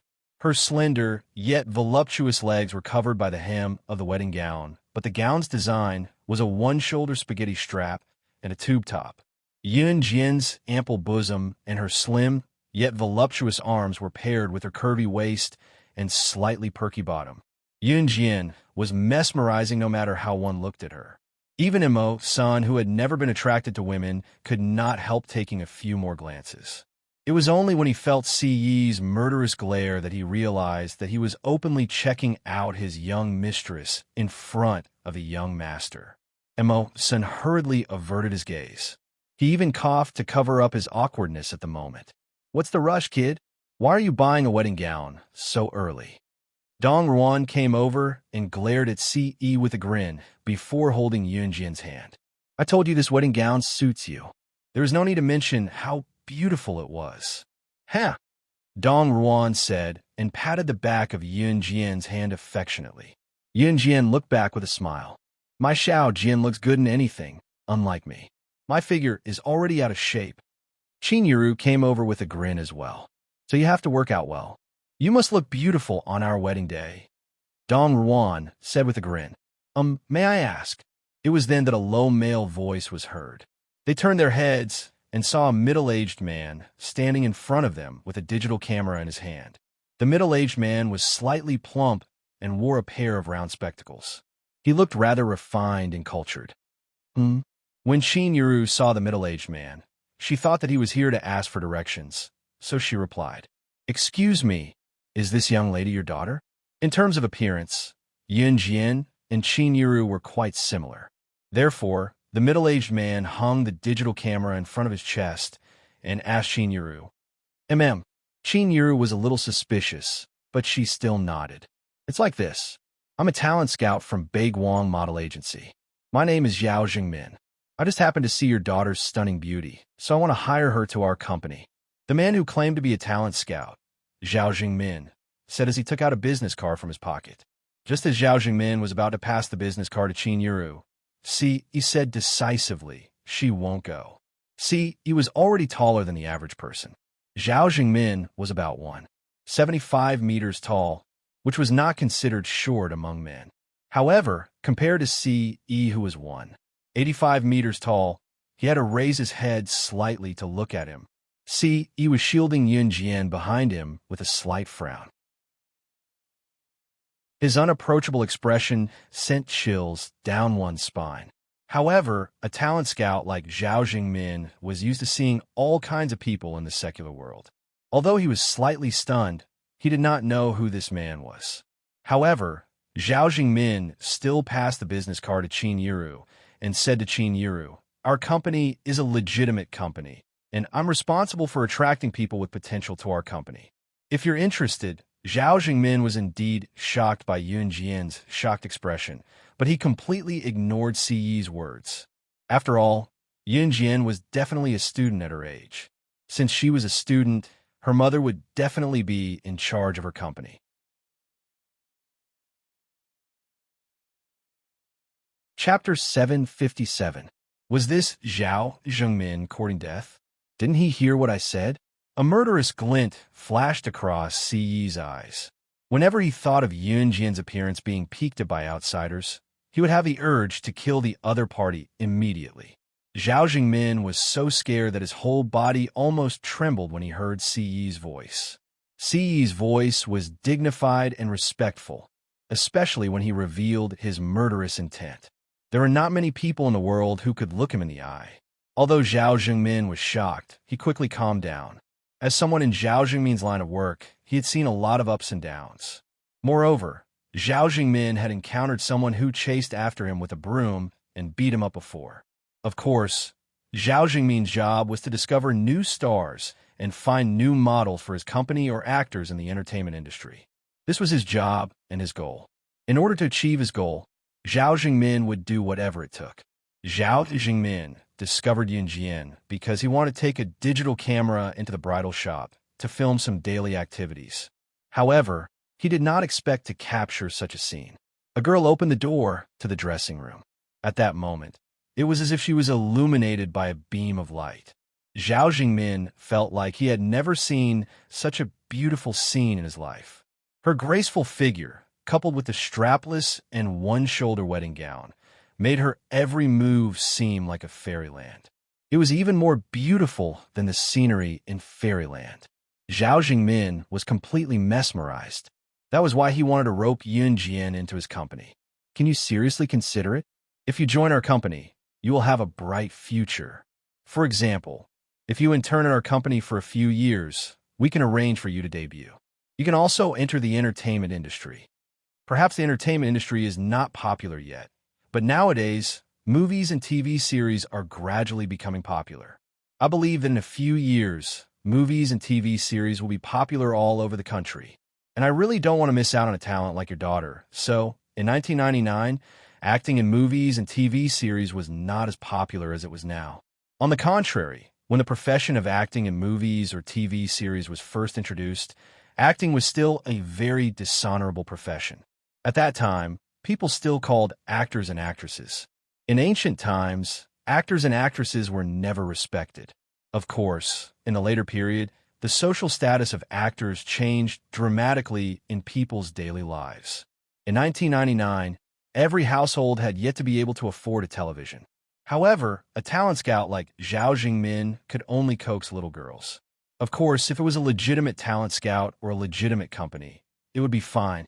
See, she didn't even want to explain herself to Zhao Jingmin, who kept pestering her. Courting death? I'll fulfill your wish. Mo, son. See, he pursed his lips and looked at Yun Jian, but his words were directed at Mo. Senator Mo, son received the order and was about to make a move. No, let's talk it out. Don't fight here. Qin Yuru knew Siyi's temper, but fighting here would affect the others. Qin Yuru was kind-hearted, so she stopped her. As soon as Qin Yuru stopped her, Mo. son immediately stopped. This was the future mother-in-law of the young master. How could he dare to offend her? However, Qin Yuru had already turned to look at Zhao Zhengmin and said apologetically, I just want my child to live a peaceful life, so I'm sorry. At the same time, thank you for your praise of my child. Qin Yuru didn't want Yun Jian to be a model or enter the entertainment industry.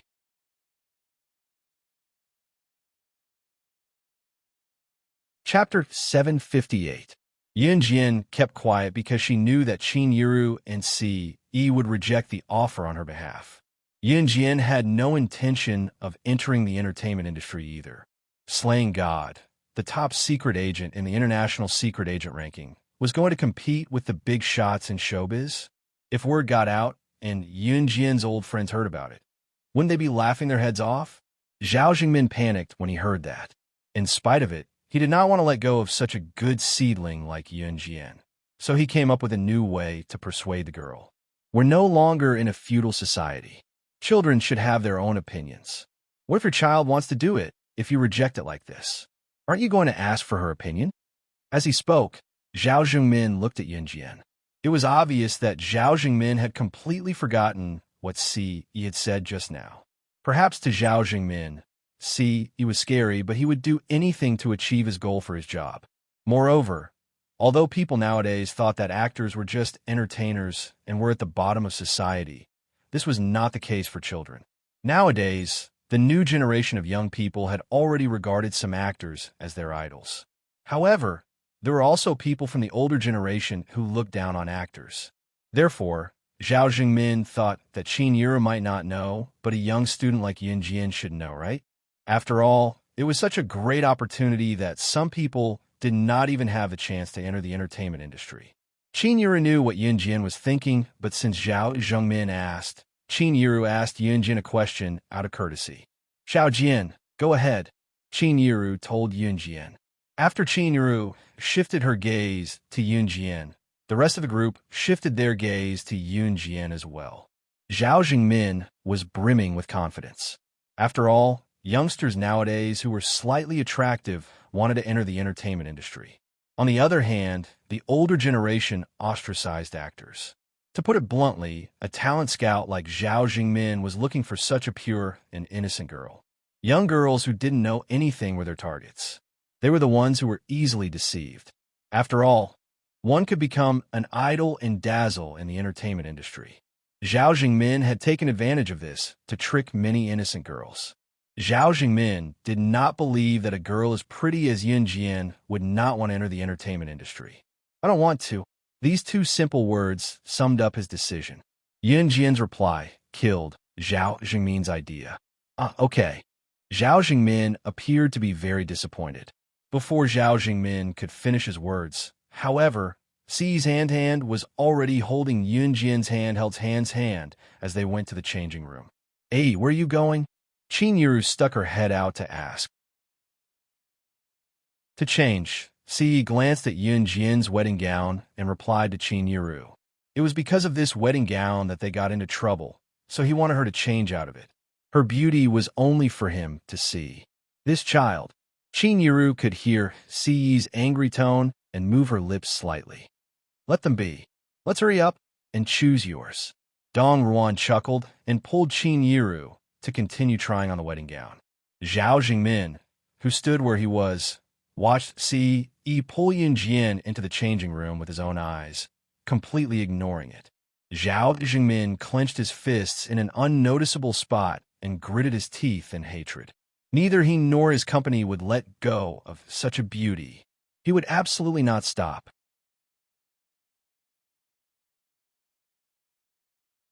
Chapter 759. Yun Jian only realized what had happened after Si Yi pulled her into the changing room. How was she going to change now that he had followed her in?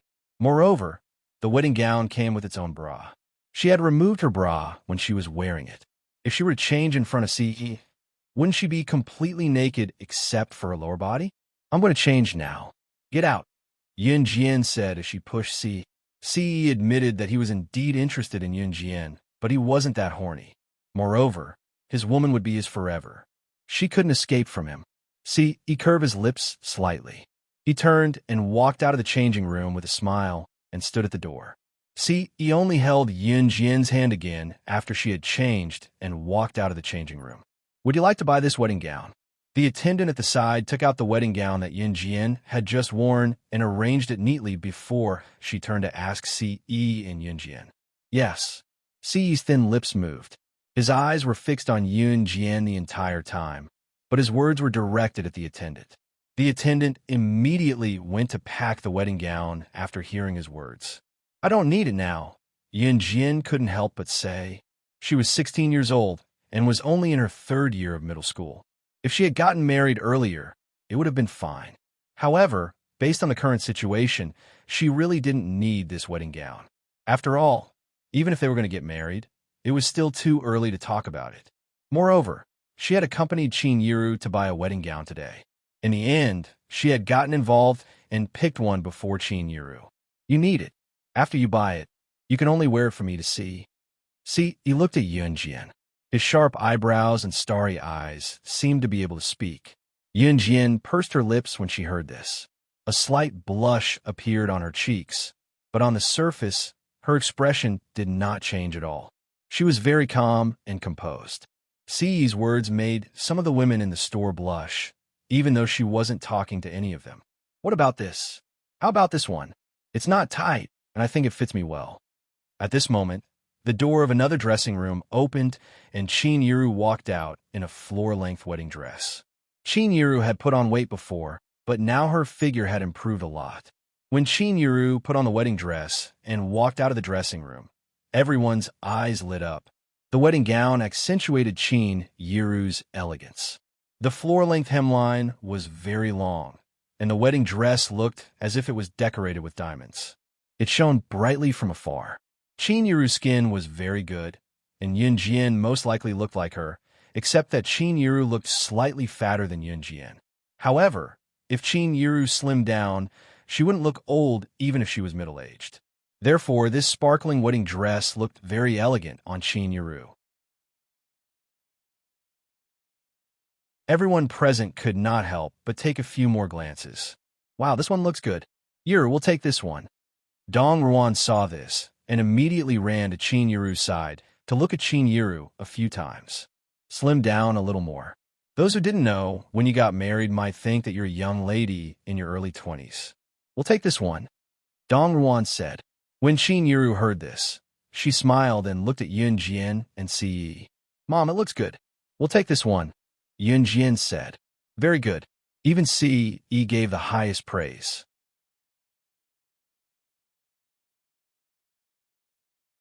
Chapter 760.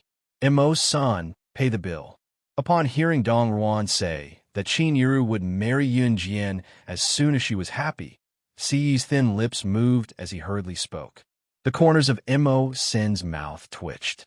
Young master, you weren't such a proactive person in the past. However, Emo's son still didn't say anything as he walked over to pay for the 2 sets of wedding gowns.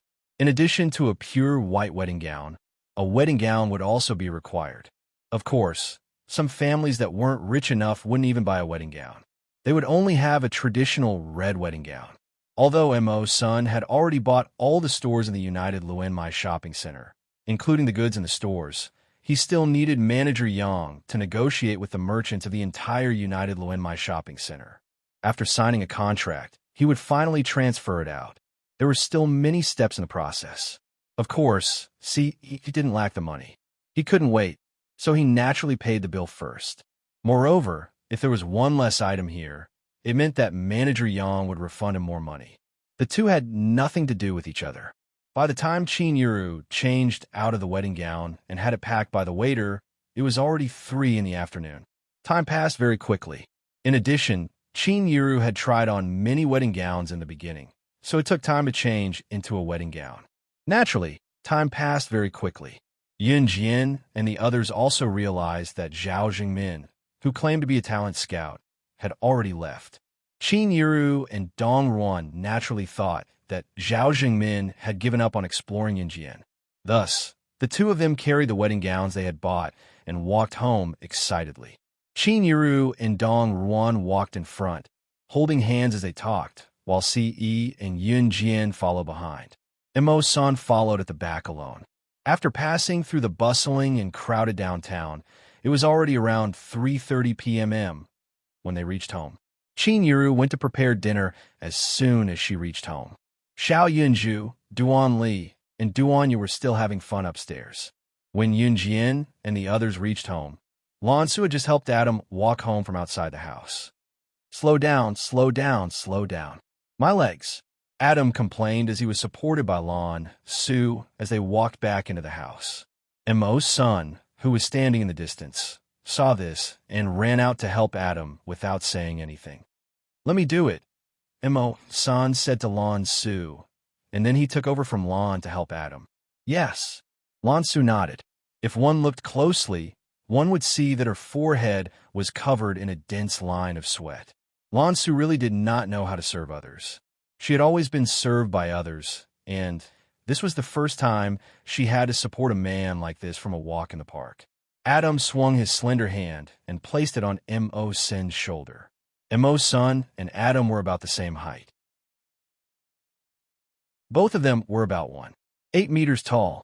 Although Lan Su's height was considered quite tall among girls, she was still half a head shorter than Adam. Therefore, after Adam put his hand on Mo-san's shoulder, he clearly felt a lot more relaxed. Thinking like this, Adam couldn't help but tease Lan Su. "Phew, this is tall enough. You're short.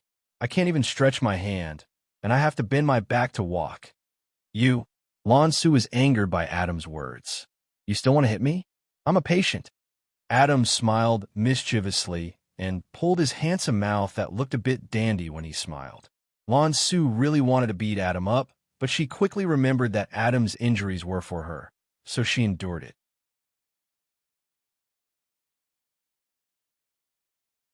Chapter 761. Yunjian could not help curling her lips at the sight. "Ah, you're all here. We're all here." Just as Adam limped into the room with his hand on Mawson's shoulder, a mature and steady male voice suddenly rang out. Yunjian turned to look and saw Gu Junjian entering the house before he could even change out of his military uniform. "I heard that you guys bought wedding gowns. How was it? Did you find anything you like?" Gu Junjian asked as he removed his jacket and placed it on the stool beside the dining table. "I bought it for Yiru. It's on the sofa. Take a look. I picked it out for Yiru. Yiru looks gorgeous in it." Dong Ruan was acquainted with Gu Junjian because of Qin Yiru. Although they didn't have a good relationship, Dong Ruan still joked with Gu Junjian. "Okay, let me take a look," Gu Junjian replied and took out the wedding gown on the stool.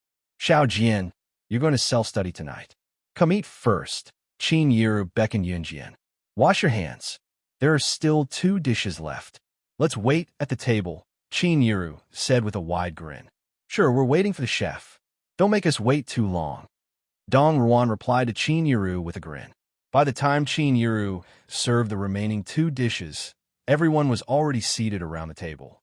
"The marriage application I submitted to the higher-ups last time has been approved," Gu Junjian said as he ate his rice. Although she knew that the marriage application was bound to be approved, Qin Yiru could not help exclaiming in delight. "Really?" Gu Junjian nodded and said, "I'm going to treat my comrades to dinner next Saturday. Xiao, he will be there too. Yun, he was from the high school and usually went home once a week. He would definitely be home on Saturday night." When they heard that Gu Junjian was going to treat them to a meal, everyone expressed their silent approval. "Next Saturday? I'm going back to work next Saturday. I wish you all good food and drinks, haha," Dong Ruan immediately said. Qin Yiru also expressed that it was a pity that Dong Ruan could not come. However, knowing that Dong Ruan was usually busy, Qin Yiru felt relieved. As he spoke, Gu Junjian suddenly thought of something. He turned around and said to Qin Yiru, who was sitting next to him, "I applied for leave tomorrow. Tomorrow, I can take you to prepare for the wedding." "Okay." Qin Yiru's smile widened when she heard this. Yunjian sat to the side and occasionally chatted with Xiao Yunju, Duan Li, and Duanya.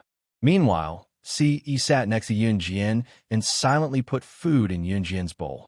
Yunjian also ate all the food that Ce put in her bowl. It was almost 4:30 p.m. when Yun Jian finished all the food in her bowl. "Mom, I'm going to school." Yun Jian stood up and said to Qin Yaru, "I'll send her off." He also put down her bowl and chopsticks. Yun Jian ran upstairs and took her bag downstairs. He lazily put one hand in his pocket and walked out with Yun Jian. Since it was still early and the villa was not far from school, Yun Jian and Ce walked there. "Let me do it." As soon as they walked out of the villa, Ce took Yun Jian's bag and helped her to carry it. Yun Jian did not refuse. Her bag was not heavy. When they reached the school gate, Ce returned her bag and said very ambiguously, "I'll wait for you to come back tonight." "Okay." Yun Jian smiled and took her bag. Ce's appearance attracted the attention of many passing girls. However, Ce did not stop at any other girl except for Yun Jian. After Ce left, Yun Jian put on her bag and planned to walk into school.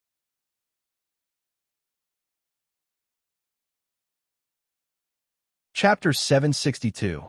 Before Yun Jian could turn around, Chun Sini had already pounced on her and hugged her shoulder affectionately. "Amen." Yun Jian answered softly and asked Chun Sini, "Where's Zhang Xiaofeng?" Zhang Xiaofeng and Chun Sini were cousins, and both of them liked to tease each other. Yun Jian could not help being surprised that Zhang Xiaofeng was not around. His fever hasn't gone down today. I told him not to come," Chun Sini said before hugging Yun Jian and inching closer to Yun Jian with a grin. "Xiao Jian, I saw the handsome guy who sent you to school just now. I even heard what he said," Chun Sini said with a grin. She then pouted playfully and emphasized her tone, repeating what Ce had said to Yun Jian. "I'll wait for you to come back tonight." "Haha, that's what he said. I think you guys are having an affair." Chun Sini did not mean anything else. She was just playful and liked to imitate others. In spite of it, Yun Jian blushed at once when she heard it. "Wow, that's unbelievable. Xiao Jian, you're blushing?" Chun Sini exclaimed in surprise when she caught the blush on Yun Jian's cheeks. Chun Sini then regained her composure and went to Yun Jian's ear to ask, as she pulled Yun Jian into the school. "Xiao Jian, tell me, how far have you guys progressed? When did it start?" Not only was Chun Sini interested in Yun Jian's gossip, even Zhang Xiaofeng and Ling Yichen were intrigued. Yun Jian was speechless. Tell me.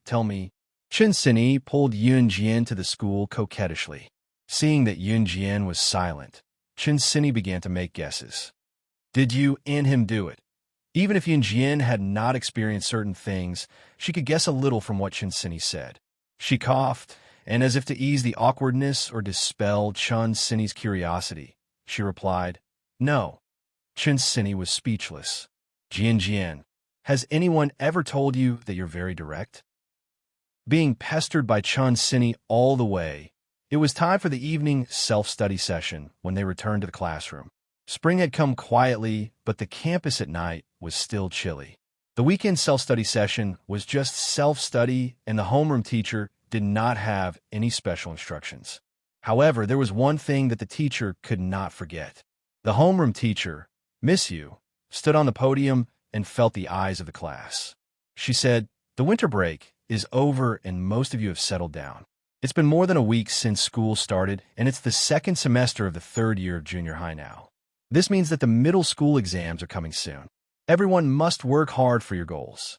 When it came to goals, it was nothing more than which school to get into for the middle school exams. The best high school in Longmen City was Senior High School, and most of the students were working hard to get into it. Miss Yu left after that, leaving the classroom for the students to study by themselves. Usually, whatever the homeroom teacher said would cause a commotion in the class. The students would have many topics to talk about as the teacher spoke. Take Chun Sini, for example. Chun Sini, who was sitting in front of Yun Jian, could not help turning to look at Yun Jian, who was sitting behind her when she heard what the teacher said, and asked, Jian, have you thought about which high school you want to get into?" "I want to get into Senior High School, but I can't meet the cutoff score." "You're so good. You can definitely get into Senior High School." Yun Jian's results were first in the 5-school joint entrance exam, so everyone's ears perked up when Chun Sini asked,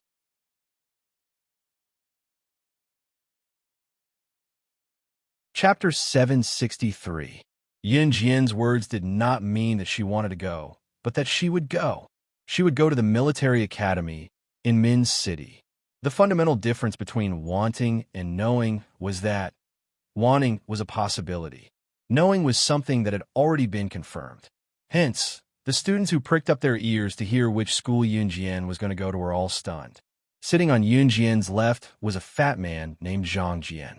When Zhang Jian heard Yun Jian's words, he immediately burst into laughter. Her classmates snapped out of their daze and finally reacted. The word disbelief was written all over their faces. After Zhang Jian finished laughing, he held his breath and could not help but laugh. As he laughed, he said to Yun Jian, his fat body trembling, "Ha ha! Are you trying to kill me? Yun Jian, with your skinny body, you want to go to the military academy? Puffed. Don't make me laugh my head off. Who would dare to accept you in a place like the military academy?" "That's right, Yun Jian, your grades are good, but it's the military academy. The military academy requires people with superb physical fitness to get in. Do you think the military academy will accept just anyone?" As soon as Zhang Jian spoke, someone immediately chimed in. "I think it's more practical for you to apply for the first senior high school. With your grades, it's more than enough for you to get in. When the application form for the high school entrance exam comes out, Yun Jian, don't be stupid enough to apply for the military academy. Otherwise, you won't even be able to get into the first senior high school." Yun Jian was the top scorer in the 5-school joint examination. At the same time, she naturally became the role model of the entire class. When they heard that Yun Jian wanted to apply for the military academy, everyone present could not help but advise Yun Jian against it.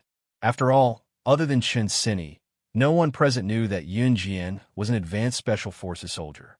Apart from those present, a large group of teachers in the office also knew that Yun Jian had joined the special forces. After all, Good Yun Jian had personally come to the school to invite Yun Jian to join the advanced special forces. It had happened in the office back then. Yun Jian also agreed to join in the presence of many teachers in the office. If you don't know what to say, then say it. Chen Sini immediately stood out to defend Yun Jian. Although it was the evening's self-study period, everyone present had already started chatting. Unless the homeroom teacher came back, no one would be able to calm down. Of course, Jian Jian can get into the military academy. If she can't, you guys won't be able to, Chen Sini declared confidently. When the third year of junior high was about to graduate, someone would come to the graduating class to select students with good physical fitness to go to the military academy. The boys were summoned to the military academy. The girls were recruited to become air stewardesses in the future. In 1999, ordinary people could not afford to fly. If they went to military school, they would be assigned jobs after graduation. Therefore, these two schools were undoubtedly the places that the students in the class yearned for. However, there were only a few people in the entire Dragon Gate No. 1 high school who could be selected. Chen Sini, why are you so confident that she can get into the military academy? I don't think she can even reach the lowest threshold of the military academy with her tiny frame. Zhang Jian continued with a flick of his plump body. You? Chen Sini was angered by what Zhang Jian said.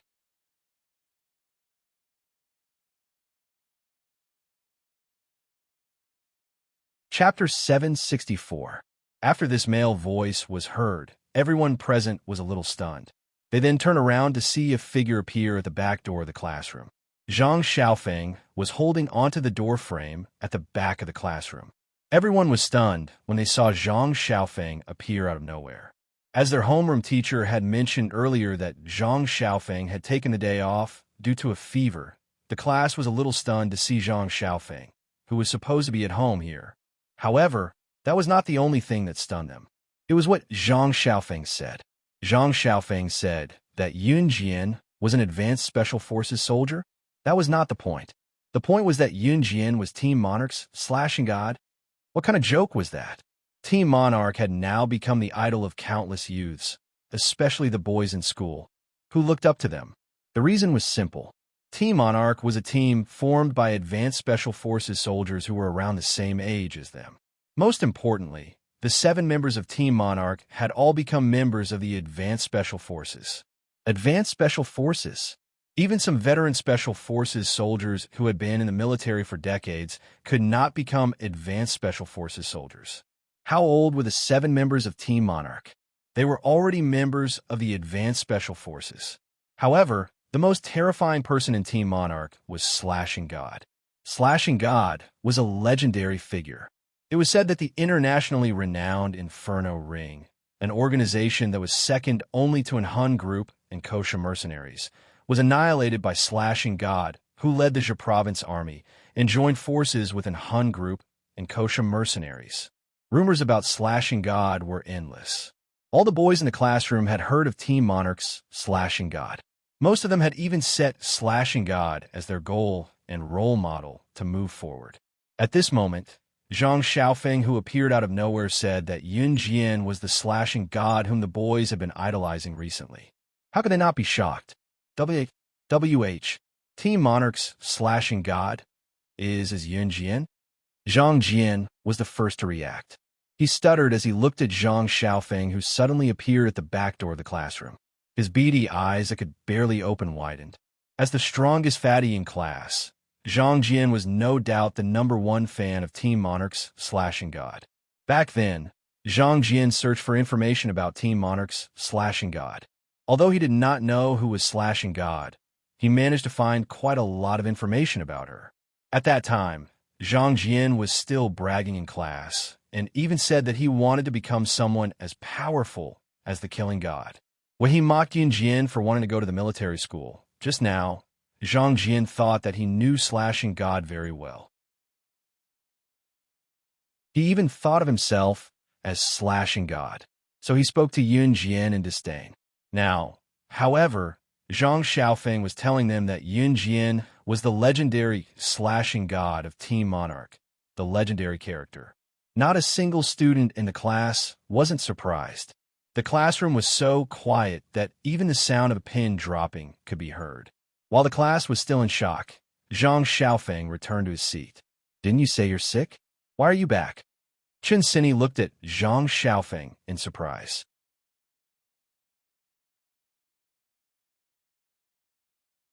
Chapter 765. Good job. Even Chun Sini, who had been bickering with Zhang Xiaofeng, could not help but give Zhang Xiaofeng a thumbs up. Hee. Zhang Xiaofeng could not help but scratch his hair after being praised by Chun Sini out of the blue. He had never been praised by Chun Sini like that before. Zhang Xiaofeng and Chun Sini were cousins. Both of them had been at loggerheads ever since they were young. You're really Slashing God? At that moment, Zhang Jian's weak voice was heard. The question was directed at Yun Jian. Yun Jian had been sitting in her seat since the beginning and did not look at anyone. She was holding a black pen in her hand and was twirling it leisurely. All of a sudden, she felt the eyes of the entire class on her. She raised her head slightly and saw Zhang Jian's face suddenly appear in front of her. Yun Jian had no intention of hiding anything. To Yun Jian, if others did not ask, she would not say.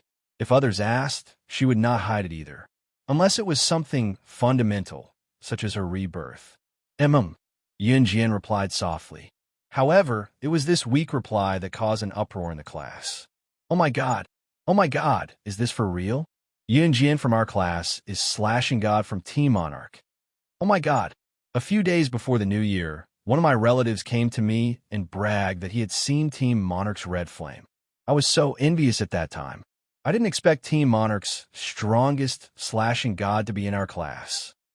A series of shocked and terrified voices were heard.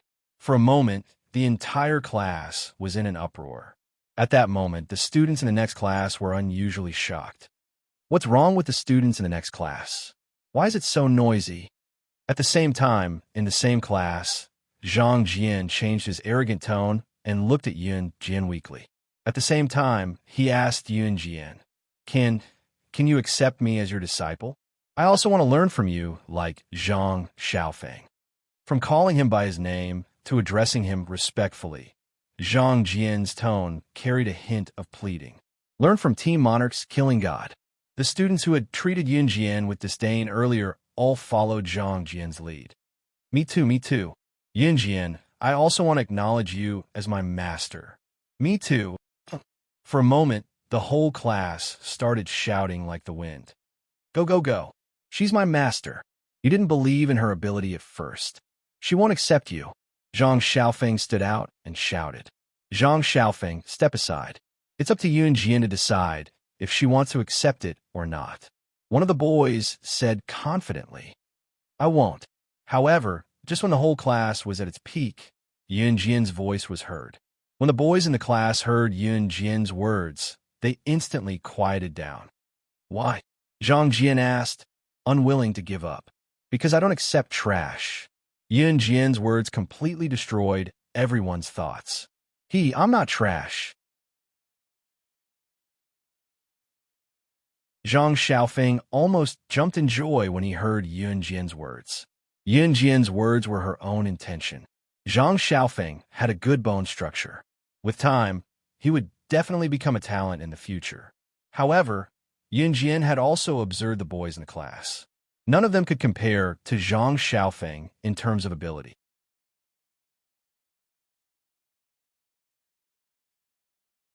Chapter 766.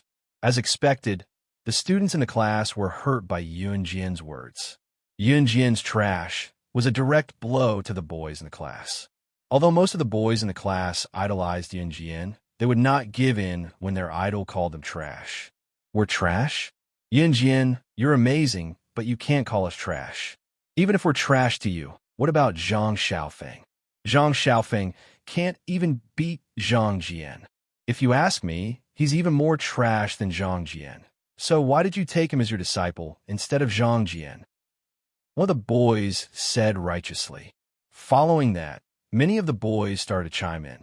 That's right. If we're trash, then Zhang Xiaofeng should be even more trash. Why did you take Zhang Xiaofeng as your disciple? With one of them taking the lead, more and more people chimed in. It was not just the school, but the entire society as well. If I can't have it, then you can't have it either. Zhang Xiaofeng becoming Yun Jian's disciple might not have felt anything about it before. However, after knowing that Yun Jian was Team Monarch's slashing god, all the students in the class wanted to be Yun Jian's disciple. If they could not have it, then the students in the class would do everything they could to make sure that Zhang Xiaofeng would not have it either. All of you. Chun Sini was enraged by the clamoring boys in the class. She bit her lip and wanted to speak up for Zhang Xiaofeng, but she realized that she had nothing to say. Zhang Xiaofeng gritted his teeth. He was obviously dissatisfied, but he did not say anything, because he has more potential than any of you here. Yun Jian's words came out of nowhere in the next second. However, it shocked everyone present. It even made Zhang Xiaofeng raise his head abruptly. Yun Jian said that he had more potential than anyone present? Yun Jian, are you kidding us? Zhang Xiaofeng had potential. Even he was no match for Zhang Jian. During the first few days of the first semester of the third year of junior high school, he had tried to be brave and challenge Zhang Jian to a duel. He had been beaten up by Zhang Jian. You even said that he has great potential. Are you kidding us? Another boy in the class laughed and joked, but what he said was the truth. This group of boys laughed and talked, but the words that came out of their mouths were also poking at Zhang Xiaofeng's weakness. It forced Zhang Xiaofeng to lower his head. When Zhang Xiaofeng had just started school in the third year of junior high, he had indeed challenged Zhang Jian to a duel. Zhang Xiaofeng had learned some taekwondo, but that day he was beaten to the ground by Zhang Jian with brute force. It was even treated as a joke and spread throughout the school. Chun Sini was also present at that time. She knew that this matter had always been a sore point for Zhang Xiaofeng, so she looked at Zhang Xiaofeng worriedly. In order to show off his sturdiness, Zhang Jian lifted his buttocks slightly from the bench and hammered his chest with his strong arms. Then, Zhang Jian said to Yun Jian, Yun Jian, if you don't want to accept trash, then accept me as your disciple. As for Zhang Xiaofeng, he has no ability. Just don't accept him. Yun Jian narrowed her eyes and curled her lips into a smile under everyone's gazes.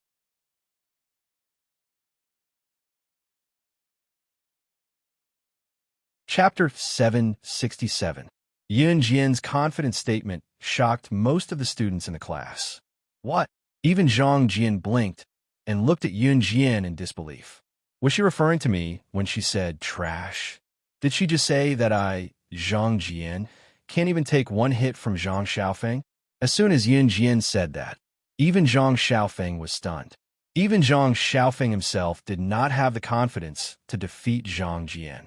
In the first semester of the third year of junior high, which was before Yun Jian transferred to Longmin Junior High School, Zhang Xiaofeng had a one-on-one with Zhang Jian. The one-on-one between the two Zhangs in class was the talk of the town at that time. Zhang Xiaofeng was actually not the weakest in class, but when it came to one-on-one with Zhang Xiaofeng, it could be said that Zhang Jian beat him up so badly that he could not see clearly. It was from that day onwards that Zhang Jian was recognized as the strongest in class. On the other hand, Zhang Xiaofeng was looked down upon and mocked for quite some time. Therefore, when Yun Jian said that Zhang Jian could not even take one hit from Zhang Xiaofeng, not only the students in class, but Zhang Jian himself, even Zhang Xiaofeng and Chun Sini were shocked. Zhang Jian could not even take one hit from Zhang Xiaofeng? What kind of joke was that? Zhang Jian was widely recognized as the strongest man. Moreover, everyone knew that a fight was a competition of strength. Whoever had the most strength would win. Was Yun Jian not spouting nonsense? You don't believe me? Yun Jian asked flippantly. Her tone made those who heard her shudder. Yun Jian, if you say that you can beat me up, I have to admit that your team monarch's slashing God. But if you say that someone like Zhang Xiaofeng can defeat me, I can still force myself to believe it because he has your guidance. He'll be able to defeat me one day. But you said that I can't even take one hit from Zhang Xiaofeng? Hell, what a joke. If I'm really defeated by Zhang Xiaofeng in one hit, I might as well acknowledge Zhang Xiaofeng as my master, Zhang Jian said defiantly. His tone was filled with disbelief towards Zhang Xiaofeng. In fact, Zhang Jian had defeated Zhang Xiaofeng with brute force back then. It was indeed a breeze. Therefore, he would rather die than admit that he could not defeat Zhang Xiaofeng, unless he really couldn't take a single blow from Zhang Xiaofeng. Are you serious? Yun Jian asked with a raised brow. Yun Jian's sudden question stunned Zhang Jian for 2 seconds. Then, to show off his manliness, he said firmly, Of course I'm serious. If I can't even take one hit from Zhang Xiaofeng, I'll beg him to be my master. Then it's decided. Yun Jian narrowed her eyes slightly. She reached out and rubbed the surface of her desk with her fingertips. Then, she tapped the surface of the desk with the pad of her finger. The first self-study period is over. See you at the mountain behind the school. As Yun Jian said that, she raised her hand and placed her elbow on the desk. Her hand formed a fist and supported her chin as she closed her eyes. Wah, well what?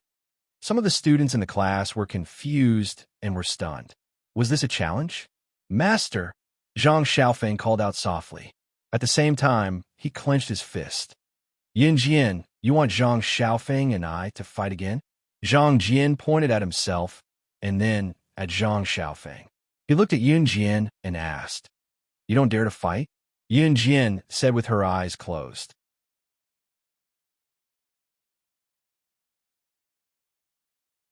Chapter 768. I'm always up for it. Although Zhang Xiaofeng was not confident, since Yun Jian had accepted the challenge for him, he would not be a coward. Zhang Jian turned his head away with a smirk. Soon, the class quietened down. The students seemed to have calmed down from the earlier commotion. Although the students seemed to have calmed down, none of them were calm at that moment. After a semester, Zhang Xiaofeng and Zhang Jian were going to duel again. If Zhang Xiaofeng was still the same old Zhang Xiaofeng, the students would definitely think that Zhang Xiaofeng was no match for Zhang Jian. After all, in the duel half a year ago, Zhang Xiaofeng was chased around and beaten up by Zhang Jian. The two of them could not be compared at all. Zhang Jian was definitely many times better than Zhang Xiaofeng. However, things were different now. Zhang Xiaofeng had Slashing God from Team Monarch as his master and had been learning from Yun Jian for half a year. Who was Yun Jian? She was the legendary Slashing God with unparalleled strength. Therefore, the students were very curious. After learning from Yun Jian for so long, would Zhang Xiaofeng improve even a little? Or was Yun Jian so good that she had raised Zhang Xiaofeng's strength to a whole new level? Or was it that Zhang Xiaofeng's strength was indeed better than Zhang Jian's? This was the result that all the students in the class were very eager to know. Therefore, once the first period ended, the group surrounded Zhang Jian noisily as they walked to the mountain behind the school. Before Zhang Jian left, he turned to look at Zhang Xiaofeng and taunted Zhang Xiaofeng. "I'll see you at the mountain in 2 minutes. Don't run if you're a man." The break between classes was only 10 minutes, and the mountain behind the school was not far from the classroom. After saying that, Zhang Jian led a group of people to the back of the mountain noisily.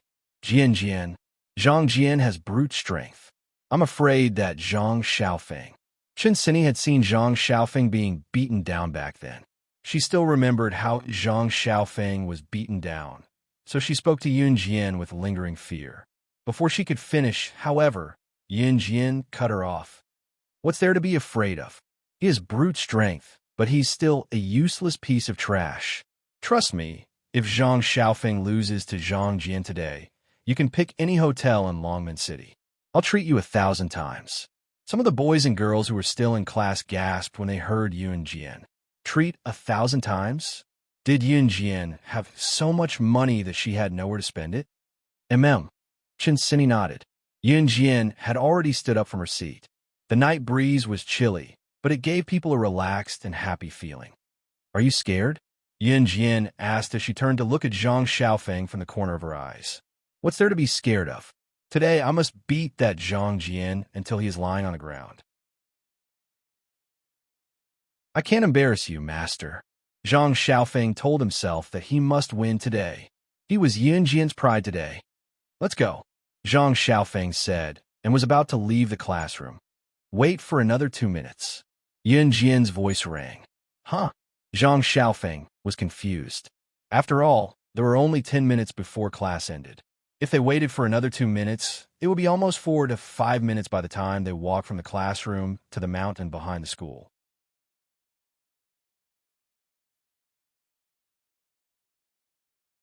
Chapter 769. The Mountain Behind the School. It was a desolate and quiet place, especially at night. It was especially quiet in a place like the back of the mountain, where there were no night lights. The night breeze was chilly, and coupled with the eerie atmosphere at night, it was rather scary. Fortunately, there was a factory next to the back of the mountain. Therefore, other than the moonlight, the factory outside the fence was still lit. Because of this, he was able to reverse the strange atmosphere in this place. It was already 4 to 5 minutes past the end of class. Zhang Jian and his friends who had been waiting there for a long time were starting to get impatient. After all, the end of class was only 10 minutes, and it would take 4 minutes to walk from the classroom to the back of the mountain and then back to the classroom. Time was running out, but Zhang Xiaofeng and Yun Jian were still nowhere to be seen. "Zhang Jian, do you think Zhang Xiaofeng is so scared that he doesn't dare to come?" Amidst the silence, one of Zhang Jian's best friends spoke up. "No way. That Zhang Xiaofeng is such a coward. He's the disciple of Slashing God. Why is he so cowardly?" Someone else immediately added, "Class is starting soon, and we've been waiting here for 2 minutes. Damn it. Are they trying to leave us hanging here?" Everyone was talking. Just as Zhang Jian was getting impatient and frustrated, someone among the students who were watching the show suddenly shouted, "Hey, look, they're here." Looking over, they saw Yun Jian, Zhang Xiaofeng, and Chen Sini walking over. Yun Jian walked to the front. Her lazy gait made her look like she was taking a stroll. The students who stood there and felt the northwest wind for a while could not help but grit their teeth. However, since they knew that Yun Jian was Team Monarch's Slashing God, no one dared to criticize Yun Jian. "You're here? Let's begin," Zhang Jian said as he took off his jacket, revealing his muscular arms. "There's no hurry," Yun Jian said calmly. As soon as Yun Jian finished speaking, she turned her head to look at Zhang Xiaofeng. Under everyone's gaze, she said, "Remember the techniques I usually teach you. You have to be fast and win in one move. End the battle quickly." The technique that he usually taught Zhang Xiaofeng? What kind of technique was that? Everyone present couldn't wrap their heads around it. And Zhang Xiaofeng nodded heavily. He already understood what Yun Jian meant. Yun Jian wanted him to fight with Zhang Jian today. Her intention was obvious. Not only did she want him to defeat Zhang Jian, but more importantly, she wanted him to engage in actual combat with others. In Yun Jian's own words, it was only through continuous combat that there was a possibility of improvement. You can only succeed. Failure is not an option. Go on, Yun Jian urged. What kind of master would only allow his disciple to succeed and not allow his disciple to fail? Everyone present was a little stunned. It had to be said that Yun Jian's words were too profound for everyone present. After all, everyone present thought that Yun Jian's words were too serious. Someone thought about it and said, Yun Jian, aren't you being too strict? You only allow Zhang Xiaofeng to succeed and not allow him to fail. Aren't you putting unnecessary pressure on him? What else should I do? Yun Jian raised her eyebrows and looked at that person. That person was at a loss for words after Yun Jian's question. Right now, you're only fighting one-on-one. If you step out into the world, your every move will be used by the other party to kill you. You said that I'm being too strict by only allowing him to succeed and not allow him to fail. Have you ever thought that if I don't ask him to succeed, he will choose to retreat in the face of a life and death battle?